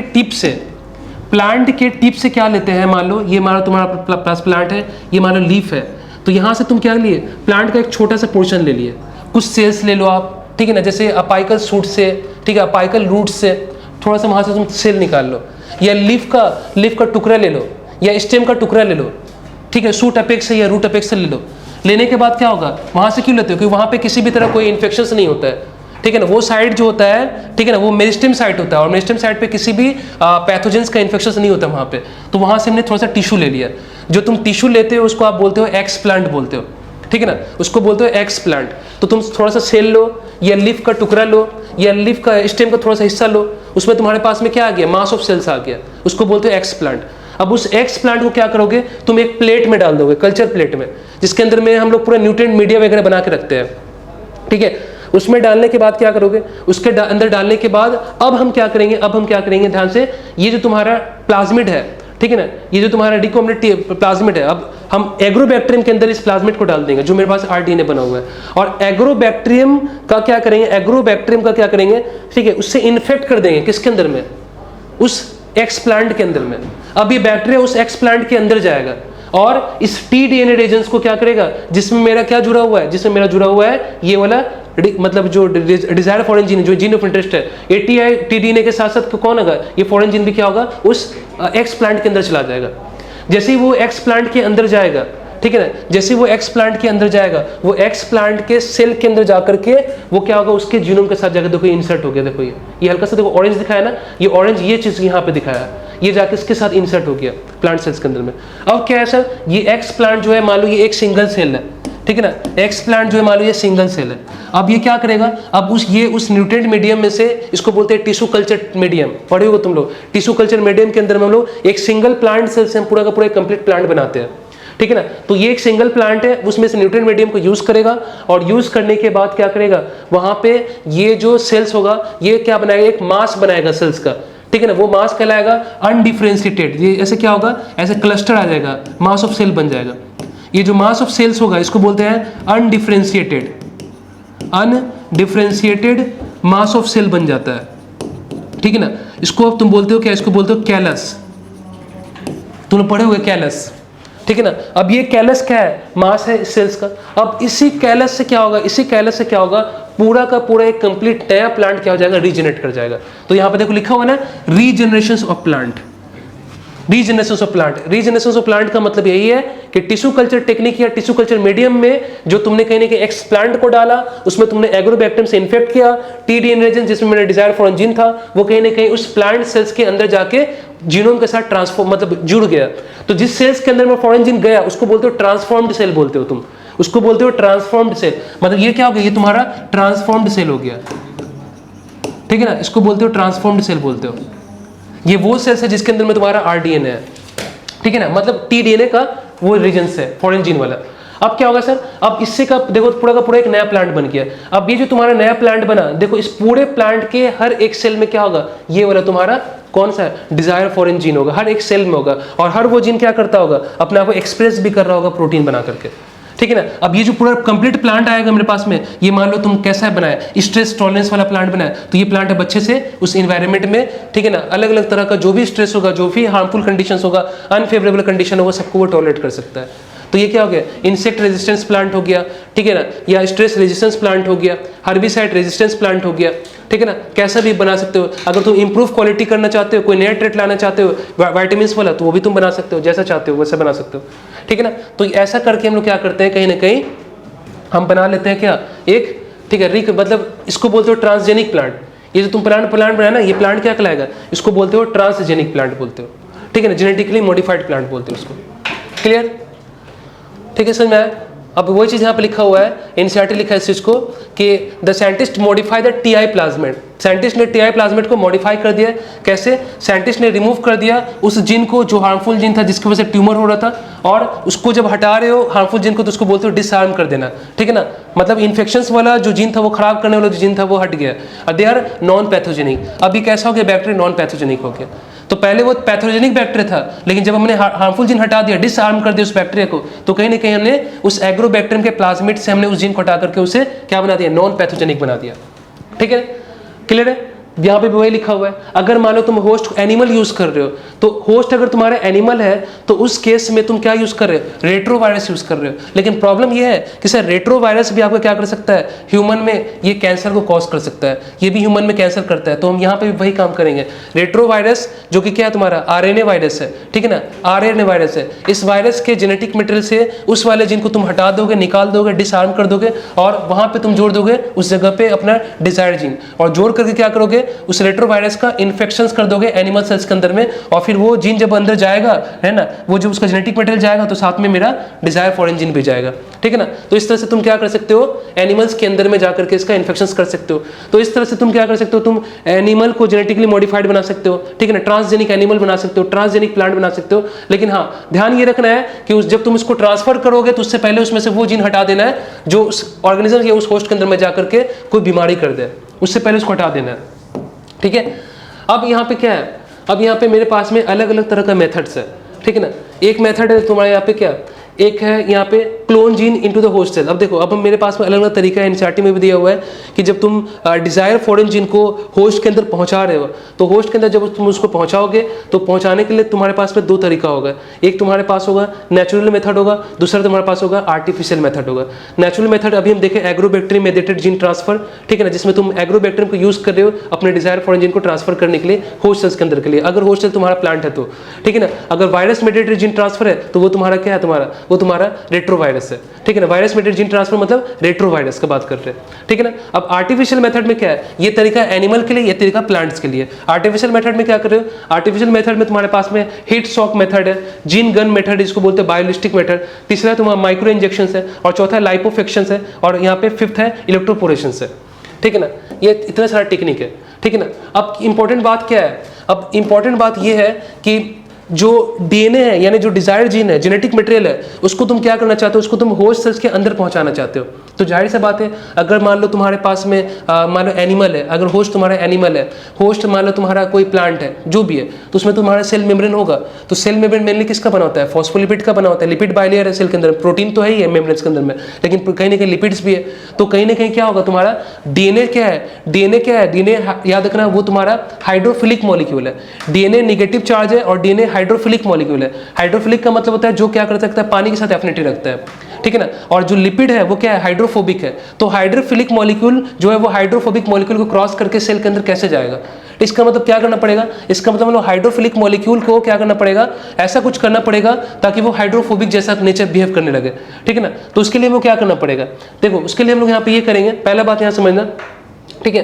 पहला बात हमको ये करना है कि अगर हमको डिजायर फॉरेन जीन को सेल के अंदर पहुंचाना है तो उसके लिए हमको सेल को कॉम्पिटेंट बनाना पड़ेगा, ठीक है ना। सेल को कॉम्पिटेंट बनाने का मतलब होता है सेल को उस लायक बनाना पड़ेगा ताकि मेरा जो डिजायर्ड डीएनए जीन है, जो भी है, वो तुम्हारा सेल मेम्ब्रेन को क्रॉस करके इजीली सेल के अंदर पहुंच जाए, ठीक है ना। तो सेल को कॉम्पिटेंट बनाने के लिए तुम क्या करोगे? पहला काम तुम ये करोगे कि उसको ट्रीट करोगे किसके साथ में? CaCl2 के साथ में, ठीक है। उसको ट्रीट करो किसके साथ में? CaCl2 के साथ में, ठीक है, कैल्शियम क्लोराइड के साथ में। यहाँ पे सर नहीं दिया हुआ ये, ठीक है, यहाँ पे दिखा रहे हैं, ये हीट शॉक मेथड है। क्या करोगे? CaCl2 के साथ में ट्रीट करोगे। तो CaCl2 का जो हम सोल्यूशंस लेते हैं, है ना, इससे हम ट्रीट करते हैं किसको? होस्ट कॉम्पिटेंट सेल्स को। इससे क्या होता है? इससे ये होता है कि जब तुम सोल्यूशंस में CaCl2 ले रहे हो तो ये टूट जाता है किसमें? Ca+2 में और 2Cl- में, ठीक है ना। डाई यहाँ पे क्या बनता है? ये जो कैल्शियम Ca+2 आयंस है, डाई वैलेंट कैटायंस है, ये क्या करता है? याद रखना, ये दोनों मेम्ब्रेन्स, देखो दोनों मेम्ब्रेन्स का मतलब क्या होता है? देखो डीएनए क्या है? देखो डीएनए क्या है? डीएनए पे क्या है? तुम्हारा निगेटिव चार्ज है, ठीक है ना। और यहाँ पे मान लो मेम्ब्रेन्स है, मेम्ब्रेन्स पे भी निगेटिव चार्ज है। मेम्ब्रेन्स पे क्या है? नेगेटिव चार्ज है। और दोनों के बीच में अगर नेगेटिव चार्ज है तो कहीं ना कहीं इसके बीच में क्या होगा? स्ट्रॉन्ग फोर्स ऑफ रिपल्सन्स होगा, स्ट्रॉन्ग इलेक्ट्रोस्टैटिक फोर्स ऑफ रिपल्सन्स होगा। अगर इसके बीच में सिमिलर चार्ज है तो सिमिलर चार्ज के बीच में क्या होगा? अगर यहाँ पे स्ट्रॉन्ग फोर्स ऑफ इलेक्ट्रोस्टैटिक रिपल्सन्स होगा तो डीएनए कभी भी मेम्ब्रेन तक पहुंच ही नहीं पाएगा। आपस में हमको क्या करना, हमको इस डीएनए को मेम्ब्रेन तक पहुंचाना है ताकि ये मेम्ब्रेन को क्रॉस करके सेल के अंदर पहुंच जाए, ठीक है ना। तो यहाँ पे जो डाइवैलेंट कैटायन आता है ना, ये दोनों सरफेस के नेगेटिव चार्ज के बीच में आके क्या करता है, नेगेटिव चार्ज को न्यूट्रलाइज कर देता है, थोड़ा सा इसको करता है, थोड़ा सा इसको कर देता है, ठीक है ना। तो पॉजिटिव नेगेटिव न्यूट्रलाइज हो जाएगा। तो जब नेगेटिव चार्ज न्यूट्रलाइज होगा तो इनके बीच में, दो मेम्ब्रेन्स के बीच में, दो सरफेस के बीच में, दो नेगेटिव चार्ज के बीच में जो इलेक्ट्रोस्टैटिक फोर्स ऑफ रिपल्सन था वो क्या हो जाएगा, कम हो जाएगा। जब ये चीज़ कम हो जाएगा तो कहीं ना कहीं डीएनए जो है वो कहीं ना कहीं, ठीक है ना, ऐसे डीएनए का, ऐसे डिजायर्ड डीएनए या जीन का सेल के अंदर आना, मेम्ब्रेन को क्रॉस करके क्या हो जाएगा, ज़्यादा आसान हो जाएगा। मतलब तुरंत क्या होगा, जब ये न्यूट्रलाइज होगा तो ये डीएनए तुरंत मेम्ब्रेन पे आके चिपक जाएगा, ठीक है ना। अब क्या करोगे, अब आप क्या करोगे इसमें, अब हीट शॉक दोगे। हीट शॉक का मतलब क्या होता है, हीट शॉक का मतलब है कि पहले हम क्या करते हैं, पहले हम हाई टेम्परेचर देते हैं। हाई टेम्परेचर मतलब क्या हो गया, जैसे 42 या 40 डिग्री सेल्सियस पे तुम रखोगे, ठीक है ना। सेल को क्या करोगे, 40 से 42 डिग्री सेल्सियस पे रखोगे, ठीक है ना। फिर तुम क्या रखोगे, उसको निकालोगे 0 डिग्री सी पे रखोगे, ठंडा पे रखोगे। पहले high temperature 40 to 40 degree Celsius, then 0 degree Celsius, फिर 42 degree Celsius, then 0 degree Celsius. इससे मतलब क्या होता है, ठंडा गरम ठंडा गरम ठंडा गरम, ऐसे करने से क्या होता है ना कि मेम्ब्रेन का जो, मेम्ब्रेन में एक टेम्पररी पोर बन जाता है कुछ टाइम के लिए। ऐसा करने से मेम्ब्रेन का अंदर जब पोर बन जाएगा तो हम ऐसा बोलते हैं कि भाई मेम्ब्रेन क्या हो गया, अब वो ज़्यादा एफिशिएंट हो गया, मेम्ब्रेन का जो परमिएबिलिटी है वो क्या हो गया, वो बढ़ गया। जब मेम्ब्रेन का परमिएबिलिटी बढ़ जाएगा तो क्या हो जाएगा, जो डीएनए था जो मेम्ब्रेन पे चिपका हुआ था, अब वो उस पोर के थ्रू अंदर चला जाएगा, ठीक है ना। तो इस तरह से तुम क्या करते हो, इस तरह से तुम कहीं ना कहीं मेम्ब्रेन के परमिएबिलिटी को चेंज करके, है ना, उसकी परमिएबिलिटी को चेंज करके, पहले वो लेस परमिएबल था, मोर परमिएबल हो जाएगा क्योंकि टेम्पररी पोर बन जाएगा, और फिर इसी हीट शॉक मेथड के तुम क्या थ्रू कर दोगे, जेनेटिक मटेरियल को अंदर की तरफ पहुंचा दोगे। दूसरा तरीका हम लोग का माइक्रो इंजेक्शन। माइक्रो इंजेक्शन का मतलब होता है तुम्हारे पास एक छोटा सा ऐसा इंजेक्शन आता है, ठीक है, इसको पिपेट बोलते हो, ठीक है ना। ये पिपेट बहुत छोटा होता है, इसको बोलते हो माइक्रो पिपेट। तो माइक्रो पिपेट में हम क्या करते हैं, माइक्रो पिपेट में जो डिजायर्ड डीएनए या जीन होता है इसमें लोड करते हैं, और लोड करके हम डायरेक्ट क्या करते हैं, होस्ट सेल्स के न्यूक्लियस में क्या करते हैं, उसको इंजेक्ट कर देते हैं, या उसके अंदर में जाके इसको क्या कर देते हैं, डायरेक्ट इंजेक्ट कर देते हैं, इंट्रोड्यूस कर देते हो आप डायरेक्टली, ठीक है। कौन सा, एनिमल सेल्स में, ध्यान रखना। तो माइक्रो इंजेक्शन जो तरीका होता है, हम डायरेक्ट क्या करते हैं, हम डायरेक्ट यहाँ पे कोई बैक्टीरिया वगैरह या कोई वेक्टर वगैरह यूज नहीं कर रहे हैं, हम माइक्रो पिपेट में डीएनए को इंसर्ट करते हैं, उसमें लोड करते हैं, और लोड करने के बाद हम क्या करते हैं, उसको डायरेक्ट होस्ट सेल्स के न्यूक्लियस के अंदर इंजेक्ट कर देंगे, और इस तरह से तुम्हारा डीएनए क्या होगा, न्यूक्लियस के अंदर पहुंच जाएगा। ये तरीका होता है तुम्हारे एनिमल्स के लिए। प्लांट में और बैक्टीरिया में माइक्रो इंजेक्शन टेक्निक यूज नहीं होता है, क्योंकि वहां पे तुम्हारा सेल वॉल होता है, और सेल वॉल की वजह से कहीं ना कहीं वो हार्ड होता है, तो इंजेक्ट करना थोड़ा सा मुश्किल नहीं होता, डिफिकल्ट होता है, ठीक है ना, इसलिए वो तरीका यूज नहीं करते। तीसरा है तुम्हारा बायोलिस्टिक या जीन गन मेथड, ठीक है। इसमें क्या करते हो, इसमें तुम्हारे पास में एक ये होता है, तुम्हारे पास एक एटम है, इसका नाम है गोल्ड और टंगस्टन, जो भी यूज कर सकते हो। गोल्ड या टंगस्टन पे हम क्या करते हैं, हम डीएनए का कोटिंग चढ़ाते हैं। गोल्ड या टंगस्टन जो पार्टिकल होता है उस पर हम डीएनए का कोट चढ़ाते हैं, और डीएनए का कोट चढ़ाने के बाद तुम्हारे पास में एक गन जैसा इंस्ट्रूमेंट आता है ना, और उस गन से तुम क्या करते हो, उस गन से जब तुम उसके अंदर लोड करके फायरिंग करते हो ना, ठीक है, फायरिंग करते हो, तो वो जो टंगस्टन है या जो गोल्ड है उसके ऊपर कोटिंग किया हुआ है वो बहुत बम्बार्ड हो जाता है, सेल्स में बहुत तेजी से हाई वेलोसिटी से जाएगा, और वो सेल के न्यूक्लियस के अंदर डायरेक्ट जाके क्या हो जाएगा, इंजेक्ट कर देगा। किसका, नहीं डिटेल्स नहीं। बम्बार्डमेंट का मतलब होता है कि मान लो तुम्हारे पास सेल है, ठीक है ना, मान लो तुम्हारे पास में सेल है, ऐसे बस बता देना होता है सेल है और ये तुम्हारा न्यूक्लियस है, ठीक है ना। मान लो ये गोल्ड है, इसमें तुम क्या कर दिया, ऐसे कोटिंग लगा दिया इस पर, ठीक है ना, इस पर तुम कोटिंग लगा दिए, मान लो डीएनए का, ठीक है ना। ये मान लो तुम्हारा गोल्ड था, ठीक है ना, और इसको हम बम्बार्ड करते हैं न्यूक्लियस के अंदर। जब ये गोल्ड न्यूक्लियस के अंदर आता है ना, तो इसके साथ साथ मेरा क्या होता है, डीएनए भी अंदर चला आता है। बाद में फिर हम इस गोल्ड या टंगस्टन को बाहर निकाल देते हैं, ठीक है। ये तरीका होता है, अलग अलग मेथड से, इसको बोलते हैं बायोलिस्टिक या जीन गन मेथड बोलते हैं। नहीं मिलेगा हमको जहाँ तक लगता है, एनिमेशंस में तो नहीं मिलेगा, यूट्यूब में भले मिल सकता है कुछ, ठीक है ना। तो बम्बार्ड करते हैं हाई वेलोसिटी से, ध्यान रखना। नेक्स्ट है तुम्हारा क्या, इलेक्ट्रोपोरेशंस, ठीक है ना। इलेक्ट्रोपोरेशंस में क्या करते हो आप, देखो इलेक्ट्रोपोरेशंस में हम क्या करते हैं, समझना कि यहाँ पे हम एक सोल्यूशंस लेते हैं, ठीक है ना। सोल्यूशंस जो लेते हैं यहाँ पे एक मतलब क्या करते हैं, समझना, कोई भी फ्लूइड लिया, सॉल्वेंट ले लिया, उसके अंदर में हम क्या करते हैं, उसके अंदर में हम सेल को डाल देते हैं, जो भी तुम्हारे पास में सेल होता है उसको कॉम्पोनेंट बनाने के लिए, ऐसा ही तुम कर रहे हो, ठीक है ना। यहाँ पे तुम हाई वोल्टेज करंट अप्लाई करते हो, ठीक है। सॉल्यूशंस में तुम इलेक्ट्रोड वगैरह लगा करके, वायरिंग वगैरह करके, ठीक है ना, तो यहाँ पे हाई वोल्टेज करंट अप्लाई करते हो सॉल्यूशंस के अंदर में। जब हाई वोल्टेज करंट क्रिएट होता है सॉल्यूशंस में, तो उससे क्या होता है, उससे मेम्ब्रेन के का जो परमेबिलिटी वो एकदम तुरंत चेंज हो जाएगा। और मेम्ब्रेन का परमेबिलिटी चेंज हो जाएगा मतलब पोर का साइज थोड़ा सा लार्ज हो जाता है, हाई वोल्टेज करंट देने से। पोर का साइज जब बड़ा होगा तो क्या हो जाएगा, मीडियम से जो डीएनए वो अंदर की तरफ इंटर कर जाता है। कौन सा तुम्हारा रिकॉम्बिनेंट डीएनए, इसको बोलते हैं इलेक्ट्रोपोरेशंस। तो तुमसे पूछेगा इलेक्ट्रोपोरेशंस में आप क्या करते हो, हाई वोल्टेज करंट अप्लाई करते हो, जिससे क्या होता है मेम्ब्रेन में जो पोर बनता है ना, वो पोर का थोड़ा सा साइज इनलार्ज हो जाता है और उसके अंदर से डीएनए पास होकर के पहुंच जाता है अंदर। यहाँ पे तुम क्या यूज करते हैं, पॉलीइथिलीन ग्लाइकोल, पीईजी भी बोलते हो, ठीक है ना। तो बहुत सारी चीजें एनसीईआरटी में नहीं दी हुआ है, लेकिन एग्जाम में आते हैं क्वेश्चन तो हम लोग कराना ही पड़ेगा, ठीक है ना। पॉलीइथिलीन ग्लाइकोल, यहाँ पे इन केमिकल्स के थ्रू, ये केमिकल, ये तरीका है याद रखना, इन केमिकल्स को यूज करके तुम क्या करते हो, डिजायर्ड डीएनए को अंदर पहुंचाते हो। तुमसे पूछ सकता है कि पॉलीइथिलीन ग्लाइकोल क्या तुम्हारे डिजायर्ड डीएनए या जीन को, है ना, होस्ट सेल्स के अंदर ट्रांसफर करने में हेल्प करता है? तो बिल्कुल करता है। ये एक केमिकल मेथड्स होता है, तुम ऑप्शन दे सकता है केमिकल मेथड्स के अंदर में पीईजी यानी पॉलीइथिलीन ग्लाइकोल जो है वो यूज होता है डीएनए को ट्रांसफर करने के लिए।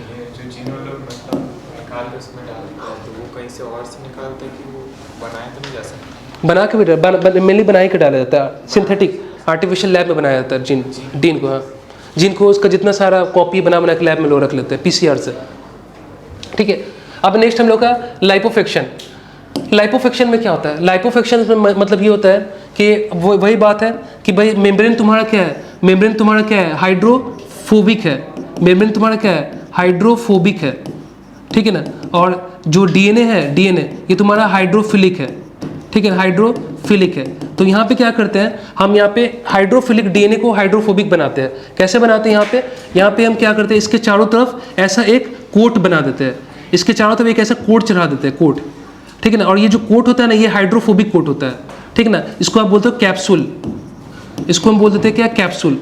तो ये जो हाइड्रोफिलिक डीएनए है, इसके चारों तरफ हम क्या करते हैं, कोट बना देते हैं। ये कोट तुम्हारा किसका बना होता है, ये कोट तुम्हारा हाइड्रोफोबिक मतलब मटेरियल का बना होता है, और ये कहलाता है तुम्हारा क्या, कैप्सूल, यानी लिपिड का कोट चढ़ाते हैं उसके ऊपर में, जो कैप्सूल कहलाता है। और उसी कैप्सूल जो कैप्सूल जो रहता है उसी के अंदर में क्या है, तुम्हारा डीएनए क्या है अंदर की तरफ प्रेजेंट है। और जब तुम इस कैप्सूल को क्या करते हो, इस कैप्सूल को, ठीक है, मेम्ब्रेन के साथ फ्यूज कराते हो, तो ये मेम्ब्रेन में क्या है, लिपिड है, ये भी लिपिड है, तो लिपिड क्या हो जाएगा, फ्यूज कर जाएगा। जब लिपिड फ्यूज कर जाएगा इस तरह से, तो तुम्हारा जो डीएनए वो क्या है, अंदर की तरफ इस तरह से आ जाएगा। तो लिपिड तो फ्यूज कर ही सकता है। तो वही चीज यहाँ पे लिखा हुआ है लाइपोफेक्शन। लाइपोफेक्शन में देखो लिखा हुआ है ये DNA is hydrophilic and cell membrane is made up of the phospholipid, दोनों ही लिपिड है। तो लिपिड तो कभी क्रॉस नहीं, मतलब क्या है, सेल मेम्ब्रेन हाइड्रोफिलिक है और क्या है तुम्हारा डीएनए हाइड्रोफोबिक है, तो हाइड्रोफिलिक को क्रॉस नहीं कर सकता है। तो यहाँ पे क्या करते हैं, देखो लिपिड का कोट चलाते हो डीएनए के चारों तरफ, इसको बोलते हो कैप्सूल, ठीक है ना। और ऐसा स्ट्रक्चर जो तुम बनाते हो उसको बोल देते हो लाइपोसोम। जो स्ट्रक्चर बनता है यहाँ पे कोट चलाने के बाद कैप्सूल का लिपिड का, इसको बोल देते हो ये स्ट्रक्चर तुम्हारा लाइपोसोम है। लाइपोसोम को तुम मेम्ब्रेन के साथ फ्यूज करा करके डीएनए को होस्ट सेल्स के अंदर पहुंचा देते हो, इसको बोलते हैं लाइपोफेक्शंस, ठीक है। क्लियर यहाँ तक। अब देखो क्या करते हैं, अब हम यहाँ पे पढ़ रहे क्या, प्रोसेस। रिकॉम्बिनेंट डीएनए टेक्नोलॉजी के अंदर में हम लोग क्या क्या प्रोसेस पढ़ रहे हैं। देखो सबसे पहले हम लोग पढ़े कि सर रिकॉम्बिनेंट डीएनए टेक्नोलॉजी के अंदर में हम लोग आरडीएनए बनाते हैं। कैसे बनाते हो आप, पहले तो आप पूरा डीएनए सेल से बाहर निकालते हो, आइसोलेट करते हो। पूरा डीएनए जब हम बाहर निकाल लेते हैं, और डीएनए बाहर निकालने के बाद हम डीएनए के स्पेसिफिक लोकेशंस पे रेस्ट्रिक्शन इंडोन्यूक्लियस एंजाइम से क्या लगाते हैं, कट लगाते हैं। कट लगाने के बाद क्या आता है सर, मेरे पास में बहुत सारे डीएनए फ्रैगमेंट्स आ जाते हैं, जिसमें से वहाँ पे तुम्हारा कोई एक तुम्हारा डिजायर्ड डीएनए फ्रैगमेंट होता है उसमें से। और वो जो तुम्हारा डिजायर्ड डीएनए फ्रैगमेंट होता है, उतने सारे डीएनए फ्रैगमेंट में से तुमको उसको अलग कैसे करते हो, एक तरीका था तुम्हारे पास में, एक मेथड था, इसका नाम था electrophoresis method, gel electrophoresis method. इसके मदद से तुम अपने डिजायर्ड डीएनए फ्रैगमेंट को अलग करते थे। अलग करने के बाद क्या करोगे, अगर तुम चाहते हो क्या कि तुम अपने डिजायर्ड डीएनए का या डिजायर्ड जीन का, ठीक है ना, कॉपी बना के रखना चाहते हो लैब में, ठीक है ना, मल्टीपल कॉपी बनाना चाहते हो, ठीक है ना, तुम अपने डिजायर्ड जीन का नंबर बनाना चाहते हो, ठीक है, मल्टीपल कॉपी बनाना चाहते हो, ठीक है ना, तो उसके लिए तुम क्या यूज करोगे, इसके लिए तुम यूज करोगे पीसीआर, इसका नाम होता है polymerase chain reaction. Polymerase chain reactions क्या करता है, तुम्हारे डीएनए को एम्पलीफाई करता है, ठीक है ना। एम्पलीफाई का मतलब क्या होता है कि हम लैब में इस पीसीआर को यूज करके, इस टेक्निक को यूज करके फटाफट से हम अपने डिजायर्ड डीएनए का क्या कर सकते हैं, मल्टीपल कॉपी बना सकते हैं, ठीक है ना। तो ये बहुत तेजी से हमारे डीएनए का क्या करता है, कॉपी बना सकता है, याद रखना। और बना के हम लैब के अंदर में उसको रखते भी है, तो इसको बोलते हैं पीसीआर, ठीक है ना। और ऐसा करने के बाद हम क्या करते हैं, उसके बाद हम बनाते हैं आरडीएनए का फॉर्मेशन। मतलब जो भी तुम्हारे पास डिजायर्ड या जीन ऑफ इंटरेस्ट आता है, उसको तुम प्लाज्मिड के साथ जोड़ के आरडीएनए का फॉर्मेशन प्रोसेस करते हो, और फिर वो आरडीएनए का इंसर्शन करते हो किसके अंदर में, होस्ट सेल्स के अंदर में, ठीक है ना। उसके बाद क्या करते हो, इसके बाद यहाँ पे तुम्हारा सिलेक्टेबल मार्कर होता है। अभी जो तुम लोग पढ़ाया था blue white selections, blue white selection में जो तुम्हारा सेकेंड सिलेक्टेबल मार्कर था वहाँ पे, वो था तुम्हारा कौन सा, वो तुम्हारा था lag Z gene. Lag Z gene जो था वो उसी की वजह से कहीं ना कहीं हम लोग क्या कर पाए, ट्रांसफॉर्मेट रिकॉम्बिनेंट को सेपरेट कर पाए। तो लैग जेड जीन तुम्हारा सेकंड सिलेक्टेबल मार्कर है, और एंटीबायोटिक रेजिस्टेंस जीन तुम्हारा क्या है, पहला सिलेक्टेबल मार्कर है, ठीक है ना। तो सिलेक्टेबल मार्कर क्या करता है, वो आइडेंटिफाई करता है, पहचानता है किसको, ट्रांसफॉर्म रिकॉम्बिनेंट होस्ट को, जिसमें मेरा क्या होता है, जिसमें मेरा रिकॉम्बिनेंट डीएनए होता है। उसके बाद क्या करते हो, उसके बाद तुम उस जो बैक्टीरिया तुम्हारे पास आया जिसके अंदर तुम्हारा आरडीएनए होता है, उसको तुम छोटे से लार्ज स्केल पे, ठीक है, लार्ज स्केल पे लैब के अंदर क्या करते हो, ग्रो करते हो या उसका कल्चर करते हो।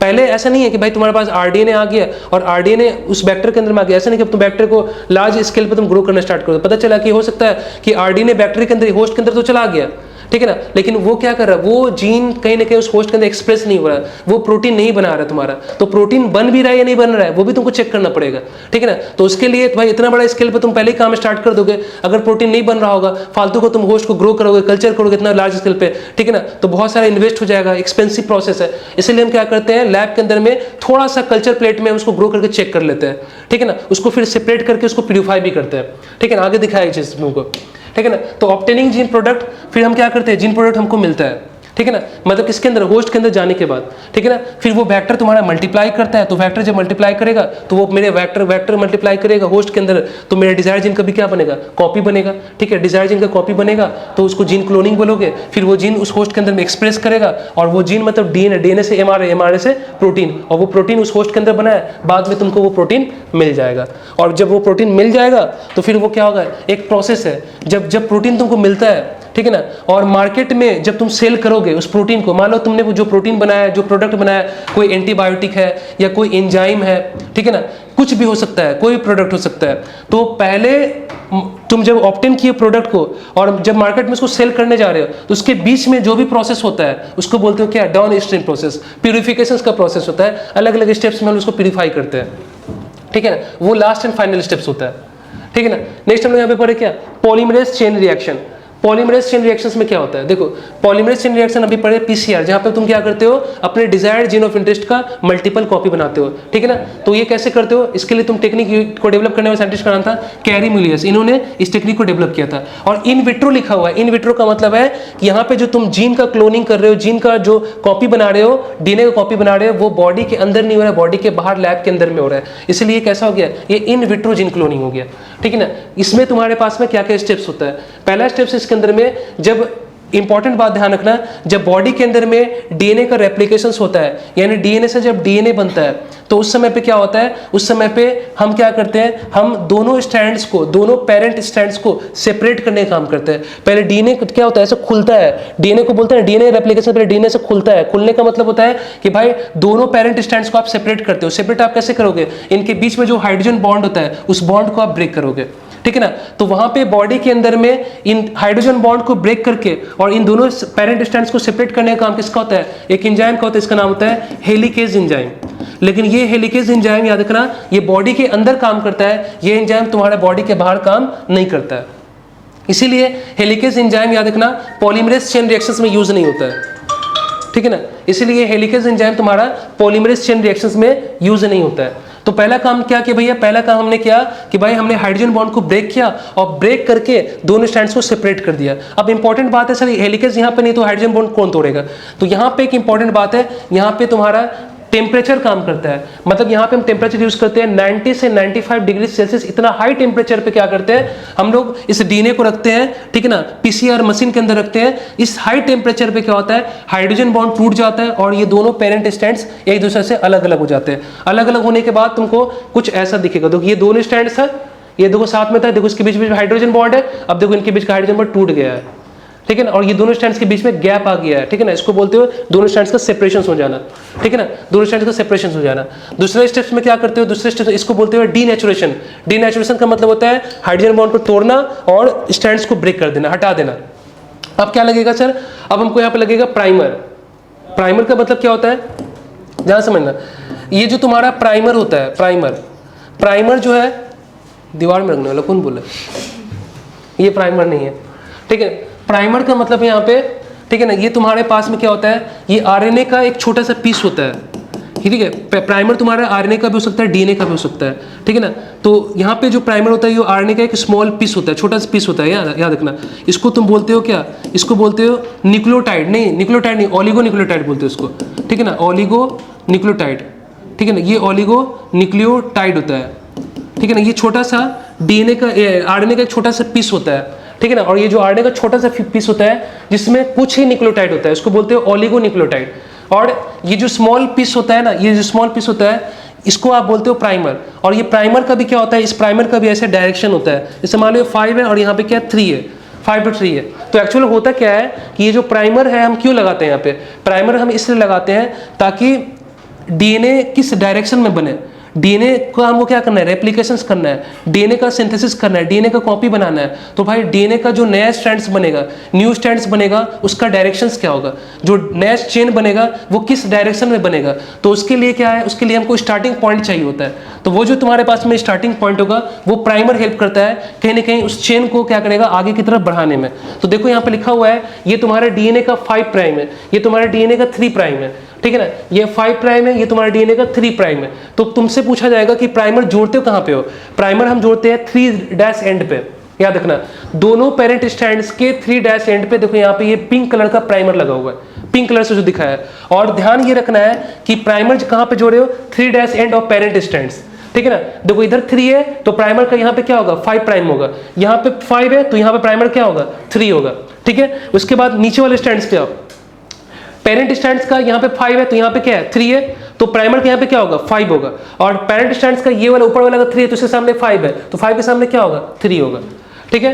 तो ये चीज क्लियर है। तो प्राइमर हम जोड़ दिए, प्राइमर जोड़ने से क्या हमें पता चल गया कि भाई अब पता चल गया कि हमको चेन को कैसे बढ़ाना है। तो देखो अब इंपॉर्टेंट बात है, जो डीएनए बनेगा वो कैसे बनेगा, डीएनए हमेशा याद रखना, डीएनए का सिंथेसिस हमेशा 5 प्राइम to 3 प्राइम ही होता है, ठीक है ना, 5 प्राइम to 3 प्राइम होगा। अब यहाँ पे आएगा एंजाइम जिसका नाम होता है पॉलीमरेज, पॉलीमरेज यानी डीएनए पॉलीमरेज। तो डीएनए पॉलीमरेज को पता नहीं होता है कि भाई हमको डीएनए का किस डायरेक्शन में सिंथेसिस करना है। तो जब तुम इसको प्राइमर को यहाँ पे लगा देते हो ना ऐसे करके, तो इसका 3 प्राइम एंड मिल गया, ठीक है ना। अब इसको हेल्प मिल जाएगा। अब ये क्या करेगा, ये जो डीएनए पॉलीमरेज है ये 3' एंड पे नए नए न्यूक्लियोटाइड को ऐसे जोड़ता जाएगा, ठीक है ना, और इस चेन को ऐसे आगे बढ़ा देगा, ठीक है, इस चेन को ऐसे आगे बढ़ा देगा ऐसे करके।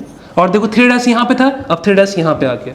तो डीएनए कैसे बना, देखो डीएनए कैसे बना, 5 प्राइम to 3 प्राइम, यहाँ पे 3 प्राइम है तो इस 3 प्राइम पे क्या करेंगे, इस तरह से हम लोग न्यूक्लियोटाइड को जोड़ देंगे, ठीक है। डीएनए पॉलीमरेज जोड़ता जाएगा, जोड़ता जाएगा, जोड़ता जाएगा ऐसे, और जोड़ते जोड़ते जोड़ते 3' एंड को बढ़ा के यहाँ पे ला देगा। देखो अब क्या है, डीएनए 5 प्राइम to 3 प्राइम, इसका 3 प्राइम यहाँ पे आ गया क्योंकि बीच में न्यूक्लियोटाइड को जोड़ता चला गया। तो इस तरह से क्या बन गया तुम्हारा, इस तरह से तुम्हारा एक डीएनए ये बना और एक डीएनए तुम्हारा ये बना, और इसके बीच में क्या बन गया, एक हाइड्रोजन बॉन्ड बन गया, इसके बीच में ये हाइड्रोजन बॉन्ड बन गया, ये तुम्हारा हाइड्रोजन बॉन्ड बन गया। तो ये तुम्हारा प्राइमर है, ठीक है ना। बाद में हमको इस प्राइमर को हटाना भी पड़ता है क्योंकि डीएनए में आरएनए का क्या काम है, आरएनए को फिर हमको हटाते हैं यहाँ से, ठीक है ना। तो यहाँ पे लिखा हुआ है एनिलिंग, सेकेंड स्टेप में हम करते हैं एनिलिंग। एनिलिंग का मतलब होता है प्राइमर का जुड़ना, प्राइमर को जोड़ने के प्रोसेस को बोलते हैं एनिलिंग। इसके लिए हम टेम्परेचर यूज करते हैं 50 से 65 डिग्री सेल्सियस पे हम क्या करते हैं, ये चीज सेटअप होता है, याद रखना, नहीं तो फिर प्राइमर जुड़ेगा नहीं, ठीक है ना। ध्यान देखो, देखिए इस तरह से क्या हुआ, सेकंड स्टेप्स हुआ। और तीसरे स्टेप्स हम क्या करें, तीसरे स्टेप्स में पॉलीमराइजेशन किए या एक्सटेंशन किए, या आप इसको बोलते हो इलोंगेशंस। हम यहाँ पे क्या किए, देखो डीएनए को ऐसे बढ़ा दिए, 3' एंड पे नए नए न्यूक्लियोटाइड को जोड़ते जोड़ते जोड़ते जोड़ते हम इस स्ट्रैंड्स को ऐसे 5 to 3 बढ़ा दिया, ठीक है ना। तो हम यहाँ पे बोलेंगे ये क्या किए, ये हम पॉलीमराइजेशंस किए, नए नए न्यूक्लियोटाइड को जोड़े, ठीक है ना, इसको एक्सटेंड किए, चेन को आगे बढ़ा दिए, इलोंगेट किए, है ना। और इसके लिए भी हम टेम्परेचर क्या यूज करते हैं, 72 डिग्री सेल्सियस, याद रखना, ठीक है ना। तो यहाँ पे तुमको क्या लगेगा सर, यहाँ पे इस स्टेप में, थर्ड स्टेप्स में क्या लगा हमको, इस स्टेप में हमको लगा डीएनए पॉलीमरेज लगा, ठीक है, क्योंकि पॉलीमराइजेशन स्टेप में डीएनए पॉलीमरेज तो लगेगा क्योंकि चेन को यही आगे बढ़ाएगा, ठीक है ना। और यहाँ पे तुमको जरूरत होता है डीऑक्सी न्यूक्लियोटाइड, न्यूक्लियोटाइड लगाएगा तभी तो भाई डीएनए का चेन बनेगा, क्योंकि डीएनए किसका बना होता है, न्यूक्लियोटाइड का ही बना होता है। और डीऑक्सी क्यों लगा, क्योंकि डीएनए बन रहा है इसलिए डीऑक्सी न्यूक्लियोटाइड लिखा हुआ है यहाँ पे, ठीक है, क्लियर बात से मैं।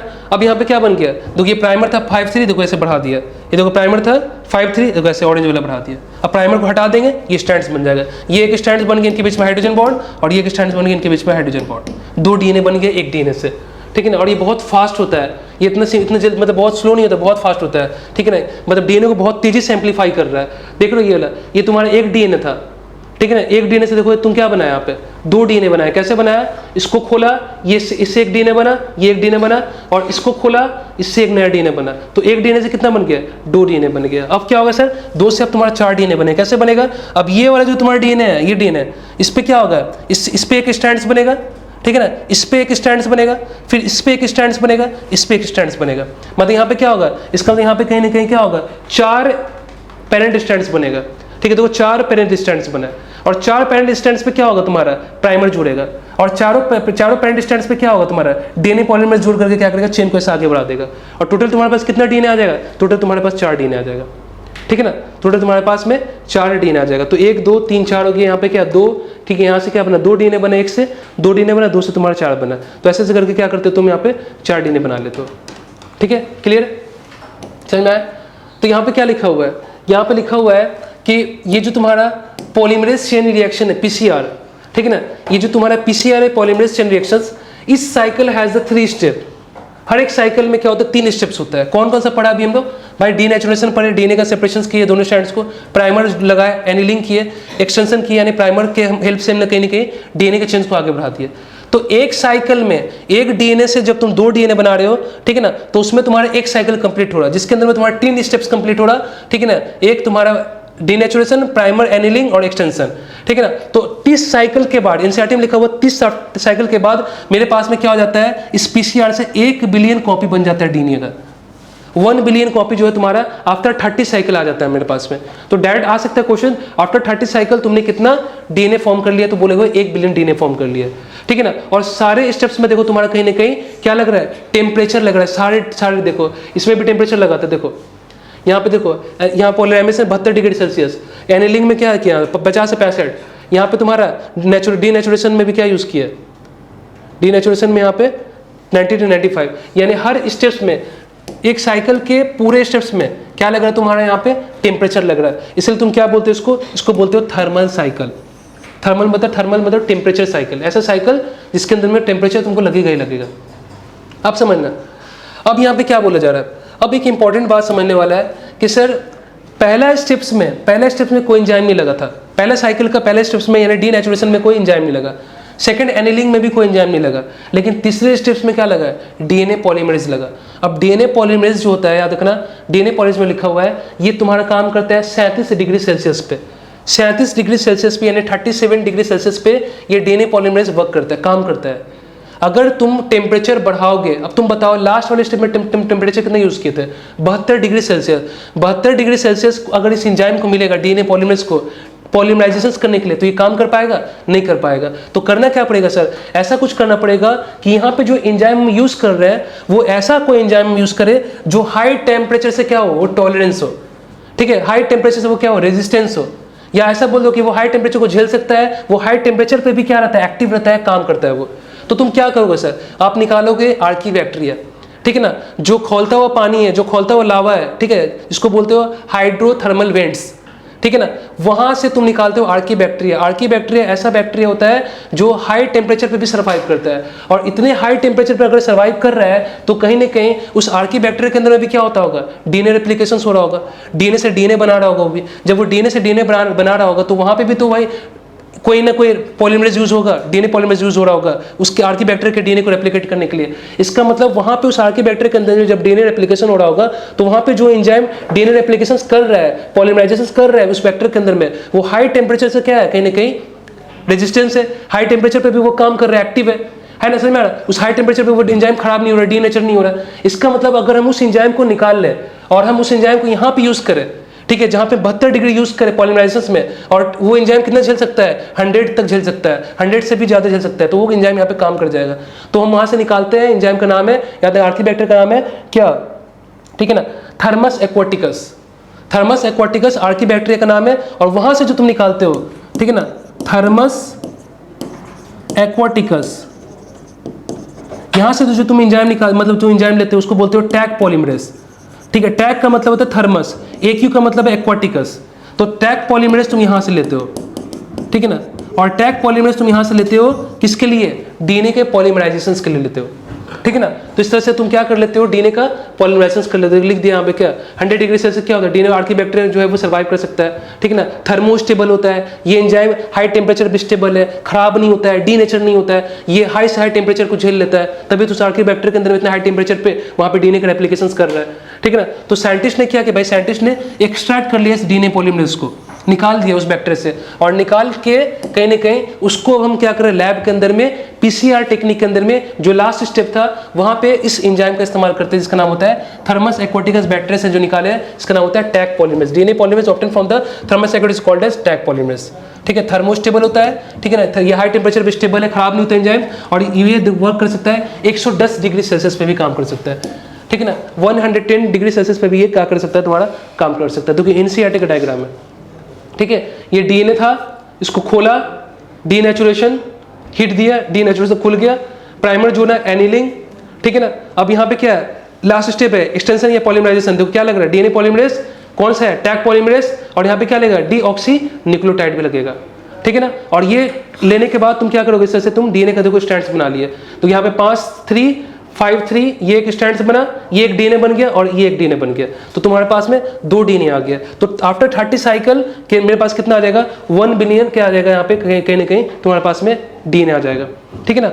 और ये तुम्हारा दिखाया गया है पॉलीमरेज चेन रिएक्शंस का डायग्राम, जिसमें तुम्हारा डीनेचुरेशन, एनिलिंग और एक्सटेंशन 3 स्टेप्स में कंप्लीट होता है। अभी है, और अभी डाउन स्ट्रीम प्रोसेस है। अभी ये जो पढ़ा रहे हैं अभी ये इतना समझ में आ गया ना, ठीक है ना। तो ये चीज़ अब देखो, ये चीज़ इसी चीज़ को एनसीईआरटी में अब थोड़ा सा लैंग्वेज में लिखा हुआ है, तुम लोग इसको पढ़ लेना, ठीक है ना। 2 सेट्स ऑफ प्राइमर्स है, ठीक है ना, विट्रो कर रहे हो, सब बता दिए। इन विट्रो कर रहे हो ना भाई, बॉडी के बाहर तुम क्या कर रहे हो, लैब के अंदर बना रहे हो, किसका, डीएनए या जीन का कॉपी बना रहे हो, जिसके लिए तुमको 2 सेट लगेगा प्राइमर का, एक सेट अपर स्टैंड्स के लिए, एक सेट लोअर स्टैंड्स के लिए लगेगा, ठीक है ना, क्लियर है। और फिर तुमको क्या लग जाएगा, डीएनए पॉलीमरेज भी लगेगा। ओलिगोन्यूक्लियोटाइड किसका बात कर रहा है, ये तुम्हारा बात कर रहा है प्राइमर का बात कर रहा है। ये ओलिगोन्यूक्लियोटाइड क्या है, तुम्हारा प्राइमर है, ठीक है। और enzyme extend the primer, enzyme क्या करेगा, उस प्राइमर के 3' एंड को बढ़ा देगा और इस तरह से न्यूक्लियोटाइड को जोड़ के, और इस तरह से तुम्हारे पे क्या बन जाएगा, डीएनए बन जाएगा, ठीक है। बस वही बात यहाँ पे लिखा, देखो 1 billion copy after made and after 30 cycle, जो तुम्हारे एनसीईआरटी में थर्मस एक्वाटिकस, ठीक है ना, यहाँ से हम लोग निकालते हैं। डीएनए पॉलीमरेज जो हमको यहाँ से मिल रहा है, पीसीआर मशीन में उसको डालते हो तुम, ठीक है। बस सेम जो पढ़ाया पूरा यहाँ पे लिखा हुआ है एनसीईआरटी में, पूरा लैंग्वेज में, ठीक है। देखो 90 से 95 डिग्री सेल्सियस पे तुम क्या करते हो, इसको पहला स्टेप टॉयलेट मतलब डीनेचुरेशन वाले स्टेप्स को बात किया है, पहले स्टेप्स, फर्स्ट स्टेप्स, ठीक है। अब आ जाओ यहाँ पे नेक्स्ट, जीन प्रोडक्ट को ऑब्टेन करने का तरीका। जीन प्रोडक्ट को तुम कैसे ऑब्टेन करोगे, देखो जीन प्रोडक्ट को ऑब्टेन करने का मतलब क्या है। देखो सबसे पहला बात यहाँ पे लिखा हुआ है हेट्रोलोगस होस्ट। हेट्रोलोगस होस्ट का मतलब क्या होता है, हेट्रोलोगस होस्ट का मतलब होता है अदर होस्ट। अदर होस्ट, देखो जैसे हम बोलते हैं ई कोलाई बैक्टीरिया के अंदर नॉर्मली इंसुलिन नहीं बनता है। इंसुलिन कहाँ बनता है, ह्यूमन बॉडी के अंदर बनता है, ठीक है ना। तो हम बोलते हैं कि जो ई कोलाई है वो इंसुलिन का होस्ट नहीं है। हम बोलेंगे ई कोलाई जो है वो इंसुलिन का होस्ट नहीं है, इंसुलिन उसके अंदर नहीं बनता। ई कोलाई किसके अंदर बनता है, ह्यूमन बॉडी के अंदर बनता है। यहाँ पे क्या है, यहाँ पे अदर होस्ट यूज हो रहा है, यहाँ पे अदर होस्ट यूज हो रहा है जिसके अंदर में नॉर्मली इंसुलिन नहीं बनता है, लेकिन उसके अंदर में भी अदर होस्ट के अंदर हम क्या बना रहे हैं, हम वो प्रोटीन बना रहे हैं, वो इंसुलिन बना रहे हैं, हम अपने डिजायर प्रोडक्ट को बनाते हैं। तो उस होस्ट को तुम क्या बोल दोगे, ठीक है ना, उसको बोलते हो हेट्रोलोगस होस्ट। हेट्रोलोगस का मतलब अदर होस्ट का मतलब होता है, ठीक है ना, उसको बोलते हो हेट्रोलोगस होस्ट। और जो प्रोटीन तुम बना रहे हो किसी दूसरे डिजायर जीन का है ना, जैसे हम अपना वाला जीन कहाँ डाल दिए, बैक्टीरिया के अंदर डाले, मेरा वाला जीन उस बैक्टीरिया के अंदर एक्सप्रेस हो रहा है और मेरा वाला प्रोटीन वो बना रहा है, बनना चाहिए था मेरे अंदर लेकिन उसके अंदर जाके बन रहा है, ठीक है ना। तो वो कैसा हो गया, वो हो गया तुम्हारा रिकॉम्बिनेंट प्रोटीन हो गया, क्योंकि कहीं ना कहीं वो प्लाज्मिड डीएनए पे जाके जुड़ा होगा, रिकॉम्बिनेंट डीएनए बना होगा और रिकॉम्बिनेंट डीएनए से वो प्रोटीन बना और हेट्रोलोगस होस्ट के अंदर बना, तो वो क्या हो गया तुम्हारा रिकॉम्बिनेंट प्रोटीन हो गया। ई कोलाई बैक्टीरिया के अंदर अगर कोई प्रोटीन बन रहा है तो वो एक रिकॉम्बिनेंट प्रोटीन है, क्योंकि आरडीएनए से बन रहा है वो, ठीक है ना। और वो अदर होस्ट है, नॉर्मली मेरे अंदर होना चाहिए था लेकिन उसके अंदर बन रहा है, ठीक है ना। किसी भी ऑर्गेनिज्म, किसी अदर ऑर्गेनिज्म का किसी अदर के अंदर बन रहा है, ठीक है ना। बस यहाँ पे लिखा हुआ है if any protein encoding gene is express, अगर कोई प्रोटीन जो इनकोड हो रहा है किसी जीन से, अगर वो एक्सप्रेस हो रहा है किसी अदर होस्ट में जो नॉर्मल उसका होस्ट नहीं है, नॉर्मल उसका होस्ट नहीं है भाई, इंसुलिन वाला जीन कभी भी ई कोलाई के अंदर हो ही नहीं सकता है जो उसका होस्ट नॉर्मली नहीं है। जैसे इंसुलिन अगर हम बोलेंगे, प्रोटीन क्या है यहाँ पे, अगर कोई इंसुलिन इनकोडिंग जीन्स जो उसका होस्ट नहीं है, कोई अदर हेट्रोलोगस होस्ट के अंदर में वो चीज़ बन रहा है, तो वो तुम्हारा प्रोटीन कैसा है, रिकॉम्बिनेंट प्रोटीन है। और उस होस्ट को क्या बोलोगे, हेट्रोलोगस होस्ट बोलोगे, उसको बोल दोगे रिकॉम्बिनेंट प्रोटीन बोल दोगे, ठीक है ना। अब वही बात, अब तुम्हारे पास में क्या आ गया है, तुम्हारे पास में आ गया RDNA। RDNA आने के बाद आप क्या करते हो, RDNA आने के बाद मतलब उस होस्ट के अंदर में तुम्हारे पास में क्या है, मेरे पास E. coli आ गया, E. coli के अंदर मेरा RDNA भी आ गया। अब तुम क्या करोगे, अब उसको तुम एकदम से लार्ज स्केल पे ग्रो नहीं करोगे, ठीक है ना। जब हम कोई बिजनेस स्टार्ट करने जाते हैं तो पहले थोड़ा सा इन्वेस्ट करके चेक कर लेते हैं कि भाई अगर मेरा लॉस होगा तो थोड़ा सा लॉस होगा, ठीक है ना। एक दफ़ा बहुत बड़ा बिजनेस करोगे तो बहुत बड़ा लॉस हो जाएगा, ठीक है ना। तो हम क्या करते हैं, ये बहुत बड़ा सेटअप होता है लैब के अंदर में, ठीक है ना। इतना बड़ा अगर तुम प्रोसेस एक बार में इतना सारा लार्ज स्केल पे करोगे बायो रिएक्टर के अंदर में, तो पता चला अगर नहीं हो पाया ऐसे ये, ठीक है ना। अगर मान लो तुम्हारे जीन एक्सप्रेस ही नहीं हुआ, या तुम्हारा RDNA अंदर गया ही नहीं, या RDNA अंदर चला भी गया तो वो एक्सप्रेस नहीं हो पा रहा, वो प्रोटीन बना नहीं पा रहा है, तो फिर बेकार है। तो फिर क्या करते हो तुम, ऐसे में तुम क्या करते हो, ऐसे में तुम पहले स्मॉल स्केल पे लैब के अंदर में कल्चर प्लेट में हम बैक्टीरिया को ग्रो करके या कल्चर करके या उसको मल्टीप्लाई करके चेक कर लेते हैं। और चेक करने के बाद, ठीक है ना, जो डिजायर प्रोटीन आएगा उसके अंदर में उसको बाहर निकालते हो आप, ठीक है ना। और फिर देखो लिखा हुआ है यूजिंग डिफरेंट सेपरेशन टेक्निक, और अलग अलग टेक्निक की मदद से तुम क्या करते हो, उसको प्यूरिफाई भी करते हो। प्यूरिफाई क्यों करते हो भी हम बताएंगे अभी, ठीक है ना। लेकिन जब हम क्या करते हैं, जब सब कुछ ठीक ठाक रहता है, हमको लग जाता है कि भाई हाँ प्रोटीन मेरा बन रहा है, ठीक है, तो क्या करते हो, अब उस रिकॉम्बिनेंट बैक्टीरिया के अंदर में जो तुम्हारा RDNA है जिसके अंदर फॉरेन डिजायर जीन है, उसको आप क्या करते हो, लार्ज स्केल पे ग्रो करते हो। जब आप लार्ज स्केल पे ग्रो कर रहे हो तो वो उसके लिए तुम एक बड़ा सा बायो रिएक्टर यूज करते हो, एक बड़ा सा वेसल्स होता है, उसके अंदर में हम पूरा एक न्यूट्रिएंट मीडिया बनाते हैं और उसके अंदर में हम उन बैक्टीरिया को डालते हैं जिसके अंदर मेरा RDNA होता है, ठीक है ना। और बायो रिएक्टर का वॉल्यूम पूछ सकता है, 100 से लेकर के 1000 लीटर तक इसका वॉल्यूम होता है, ठीक है ना, लार्ज क्वांटिटी में, ताकि हमको क्या मिल सके, प्रोडक्ट मिल सके, ठीक है ना।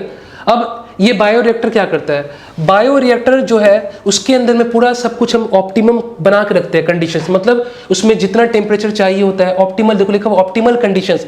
ऑप्टिमल कंडीशंस मतलब जो भी तुम उसमें बैक्टीरिया को डालोगे, जो भी होस्ट को कल्चर कर रहे हो, ग्रो कर रहे हो, उसके सर्वाइवल के लिए, वहाँ पे ग्रोथ के लिए जो टेम्परेचर चाहिए, pH वगैरह चाहिए, सबस्ट्रेट चाहिए, जैसे ग्लूकोज डाले, शुगर डाले, सॉल्ट डाले, मिनरल्स डाले, वाइटामिन डाले, ये सब का सब तुम्हारा एक ऑप्टिमम कंडीशंस में होगा, किसके अंदर में, उस कल्चर, उसके अंदर बायो रिएक्टर के अंदर, उस वेसल्स के अंदर में। तो बायो रिएक्टर क्या कर रहा है, उस होस्ट को, है ना, क्या प्रोवाइड कर रहा है, एक ऑप्टिमल कंडीशंस प्रोवाइड कर रहा है। जितना टेम्परेचर चाहिए उतना टेम्परेचर, जितना pH चाहिए उतना pH, सब कुछ एकदम मेंटेन करके चलना होता है, ठीक है ना।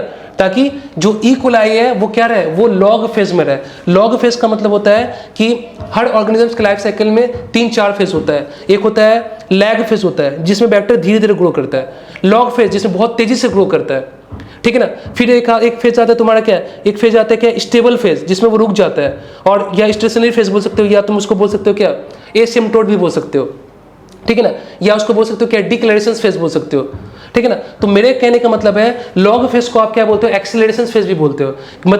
मतलब बैक्टीरिया का जो होस्ट है, जो भी होस्ट होगा, उस वेसल्स के अंदर में ऐसा कंडीशंस बना के रखना है ताकि वो बैक्टीरिया को उस बायो रिएक्टर, उस वेसल्स के अंदर में ऐसा कंडीशंस मिलता रहे ताकि वो बैक्टीरिया बहुत तेजी से, बहुत फास्ट मल्टीप्लाई करे, ताकि वो मेरा डिजायर प्रोडक्ट को बहुत तेजी से बना सके और हमें लार्ज क्वांटिटी पे, है ना, लार्ज क्वांटिटी में वो प्रोडक्ट यील्ड हो सके आवाज में। तो उसके लॉग फेज को कहीं ना कहीं मेंटेन करके चलना होता है, ठीक है, क्लियर है।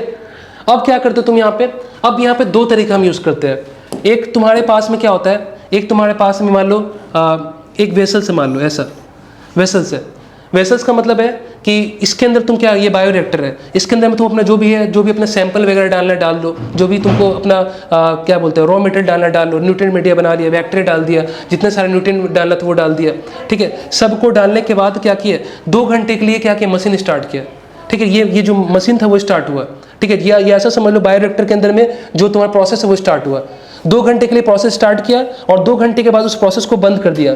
जो भी प्रोडक्ट तुम्हारे पास में ऑप्टेन होगा उसको तुम बाहर निकाल लोगे, सेपरेट कर लोगे, ठीक है ना। लेकिन एक तरीका तुम्हारे पास ये भी होता है कि तुम्हारे पास एक होता है क्या, एक तुम्हारे पास होता है सैम्पलिंग पोर्ट होता है। सैम्पलिंग पोर्ट का मतलब होता है कि तुम एक साइड से प्रोडक्ट को डालते रहोगे, एक तरफ तुम प्रोडक्ट को डाल रहे हो एक तरफ से, और दूसरी तरफ से तुम क्या कर रहे हो, प्रोडक्ट को निकाल रहे हो, ठीक है ना। यूज्ड कल्चर मतलब जो तुम्हारे पे यूज्ड मतलब जो चीज यूज कर किया हुआ है उसको तुम बाहर निकाले हो, और जो नया जो फ्रेश मटेरियल होगा उसको तुम ऐड भी करते जाओगे। एक तरफ से फ्रेश मटेरियल ऐड कर रहे हो और दूसरी तरफ से तुम कहीं ना कहीं यूज मटेरियल को बाहर निकाल रहे हो, ठीक है ना। तो इसको बोलते हैं सैम्पलिंग पोर्ट, एक तरफ से निकालना और एक तरफ से बाहर डालना, मतलब दोनों चलता रहता है साथ में, ठीक है ना। इससे क्या फायदा होता है, इससे फायदा ये होता है कि अंदर का जो एक्टिविटी होता है बैक्टीरिया के अंदर का, बैक्टीरिया जो उसके अंदर ग्रो कर रहा है ना, उसके लॉग फेज को या उसके फिजियोलॉजिकल एक्टिविटी को है ना एक्टिव बनाए रखने के लिए ऐसा करते हैं हम लोग, ताकि फ्रेश कल्चर मीडिया जब जाएगा ना उसके अंदर में तो उसमें नया और विटामिन यूज हो गया, विटामिन पहले से यूज हो गया, मान लो न्यूट्रिएंट खत्म हो गया, कम हो गया, तो फ्रेश कल्चर डालने से क्या होता है फिर से उसको नया मिल जाता है, ठीक है ना, और तेजी से मल्टीप्लाई करता है। तो ये तरीका ज़्यादा अच्छा माना जाता है, ठीक है ना। इसको बोलते हो कंटिन्यूअस कल्चर सिस्टम। तो कंटिन्यूअस कल्चर सिस्टम का मतलब होता है द सेल या host cells can also be multiplied in a continuous culture system where in the used medium, ठीक है ना, वेयर इन जहाँ पे क्या करें यूज्ड मीडियम, जो मीडियम यूज हो चुका है, इस्तेमाल हो चुका है, मतलब मेरा कल्चर करने के लिए उसको तुम क्या करें ड्रेन आउट किए, बाहर निकाले, ठीक है ना, कहाँ से, एक साइड से, वाइल द फ्रेश मीडियम, ठीक है ना। और जब तुम मीडियम को बाहर निकाले तो फ्रेश मीडियम ऐड भी करोगे ना, तो फ्रेश मीडियम तुम ऐड करोगे, ठीक है ना, तो क्या इसका मतलब क्या हो गया, to maintain the cells in their physiological most active log exponential phase. Log phase को हम लोग एक्सपोनेंशियल फेज भी बोलते हैं। तो उस ऑर्गेनिजम्स का कहीं ना कहीं लॉग या एक्सपोनेंशियल फेज को मेंटेन करने के लिए बार बार फ्रेश मीडियम को भी ऐड करते हैं और जो यूज मीडियम है तो उसको बाहर भी निकालते हैं। इसको बोलते हैं कंटिन्यूअस कल्चर सिस्टम, ठीक है ना। ये तरीका सबसे स्ट्रॉन्ग और अच्छा माना जाता है। अब समझना, अब यहाँ पे क्या है सर, अब यहाँ पे देखो पहला जो हम लोग यहाँ पे यूज करते हैं बायोरिएक्टर, वो ये वाला होता है।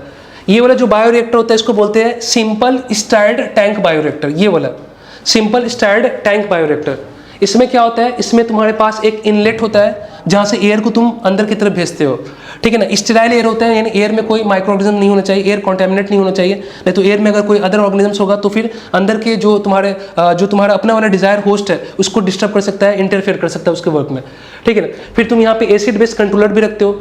एसिड बेस कंट्रोलर का मतलब होता है कि टाइम टू टाइम हमको यहाँ पे चेक करते रहना पड़ता है, ठीक है। यहाँ पे मेरा स्केल्स वगैरह लगा होता है पीएच मेजर होने के लिए, पता चलता है कि भाई अगर इसमें एसिडिटी बढ़ रहा है, पीएच कम हो रहा है तो बेस से ऐड करते हो, ठीक है। बेस इंक्रीज कर रहा है, बेसिसिटी बढ़ रहा है तो हल्का सा उसमें एसिड ऐड करते हो। मतलब कहीं ना कहीं इस कल्चर मीडियम का, इसके अंदर का, इसको हमको क्या करना है, पीएच वगैरह मेंटेन करके चलना होता है, ठीक है ना। सब कुछ ऑप्टिमल कंडीशंस में होना चाहिए, ठीक है। उसके बाद क्या करते हो, इसके बाद तुम एक स्टीम भी डालते हो, हल्का सा गर्म स्टीम का क्या करते हो अंदर प्रेशराइज करते हो। इससे क्या होता है, इससे अंदर में थोड़ा बहुत अगर मान लो थोड़ा बहुत जम्स वगैरह कोई माइक्रोऑर्गेनिज्म है भी तो वो मर जाएगा इस स्टीम से, ठीक है ना। ये स्टरलाइसिस करने के लिए सारा टेक्निक यूज कर रहे हैं। इसके बाद तुम्हारे पास क्या होता है, इसके बाद तुम्हारे पास में एक एजिटेटर होता है, इसमें एक मोटर लगा होता है, ठीक है ना, और इसमें कुछ ब्लेड्स लगा होता है। ये जो ब्लेड लगा हो देखो, कुछ ब्लेड इसमें लिखा हुआ फ्लैट ब्लेडेड, ठीक है। फ्लैट ब्लेड क्या करता है, फ्लैट ब्लेड का काम होता है कि ये मिक्सचर को क्या करता है, जो भी तुम यूज कर रहे हो ना यहाँ पे मटेरियल जो यूज कर, फ्रेश मटेरियल जब तुम अंदर डाल रहे हो तो जब ये स्टार्ट होगा ना, जब ये मोटर घूमेगा ना तो ये जो ब्लेड होगा जब ऐसे घूमेगा ना ब्लेड मोटर के साथ, तो ब्लेड क्या करेगा, वो मिक्सचर को बहुत अच्छे से मिक्स करेगा, मटेरियल को बहुत अच्छे से चारों तरफ पूरे बायोरिएक्टर मिक्स करेगा, हर तरफ ऑक्सीजन न्यूट्रिएंट्स को फैलाएगा, पहुंचाएगा, ठीक है ना, यूनिफॉर्म तरीके से, ठीक है। उसके बाद यहाँ पे क्या होता है, एक फोम ब्रेकर लिखा हुआ है। फोम ब्रेकर का मतलब होता है कि ये फोम को काटेगा भी। जब ये मोटर स्टार्ट होता है ना तो अंदर में क्या होता है, अंदर में कुछ झाग बनने लगता है, फोम्स बनता है।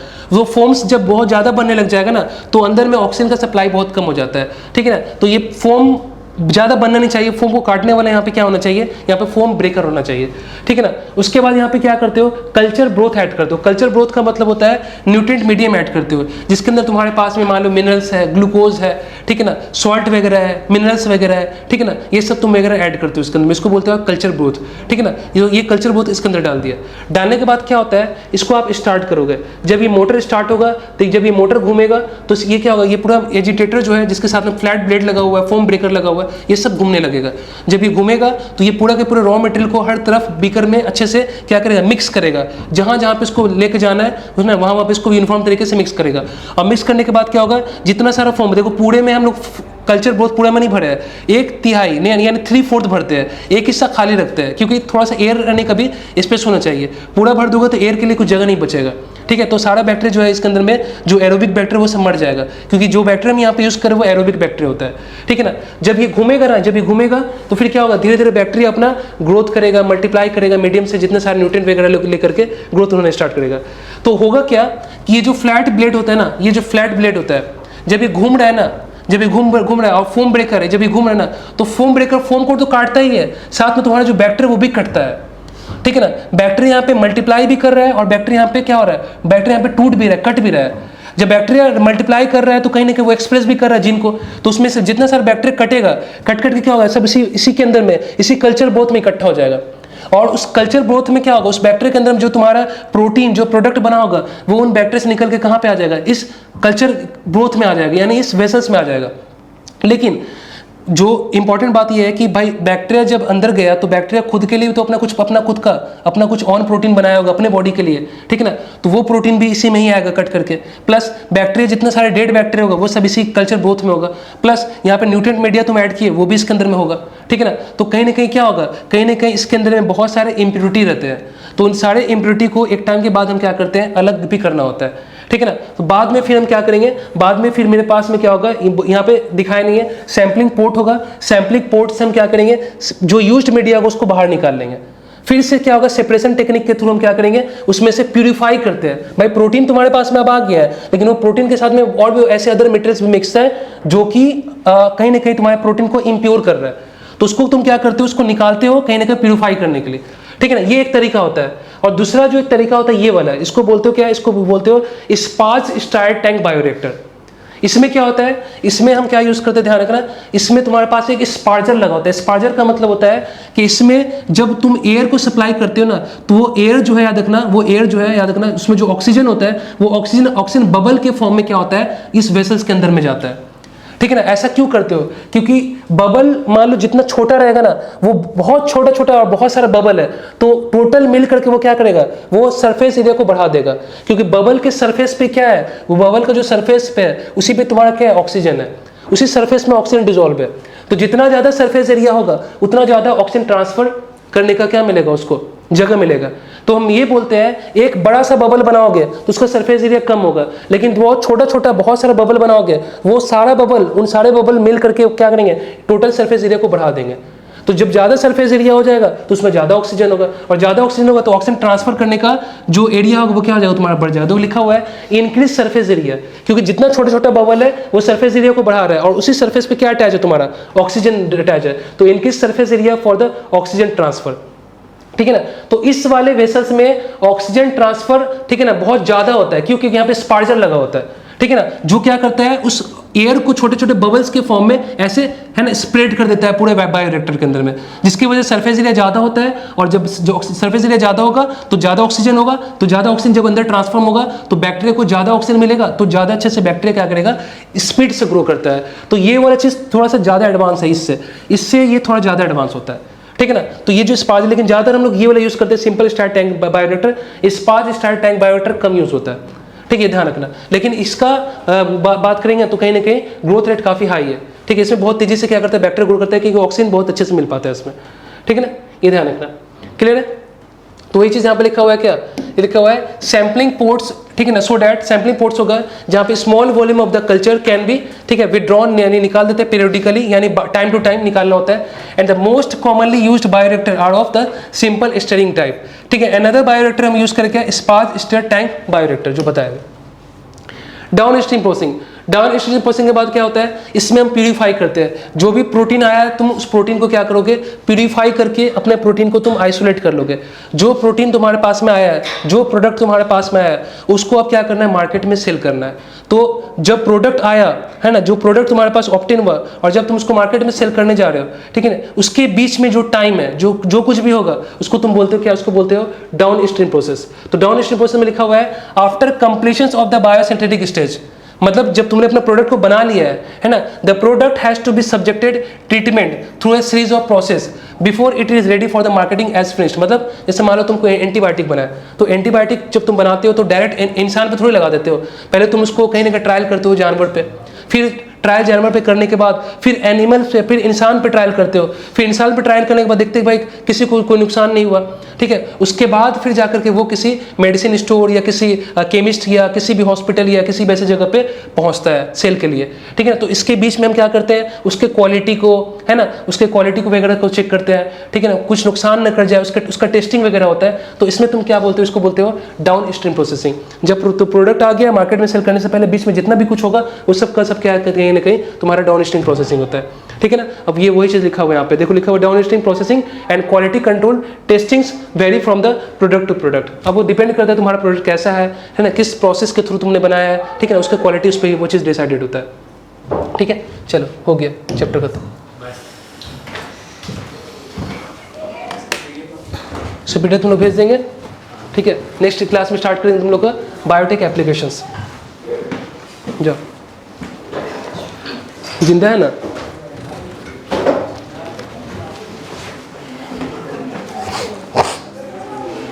जाओ, कितना बज रहा अभी?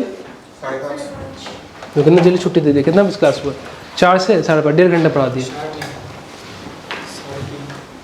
3:30 कहाँ? 4 बजे से पढ़ाया, 3:30 से स्टार्ट हुआ, आए थे 3:30 बजे।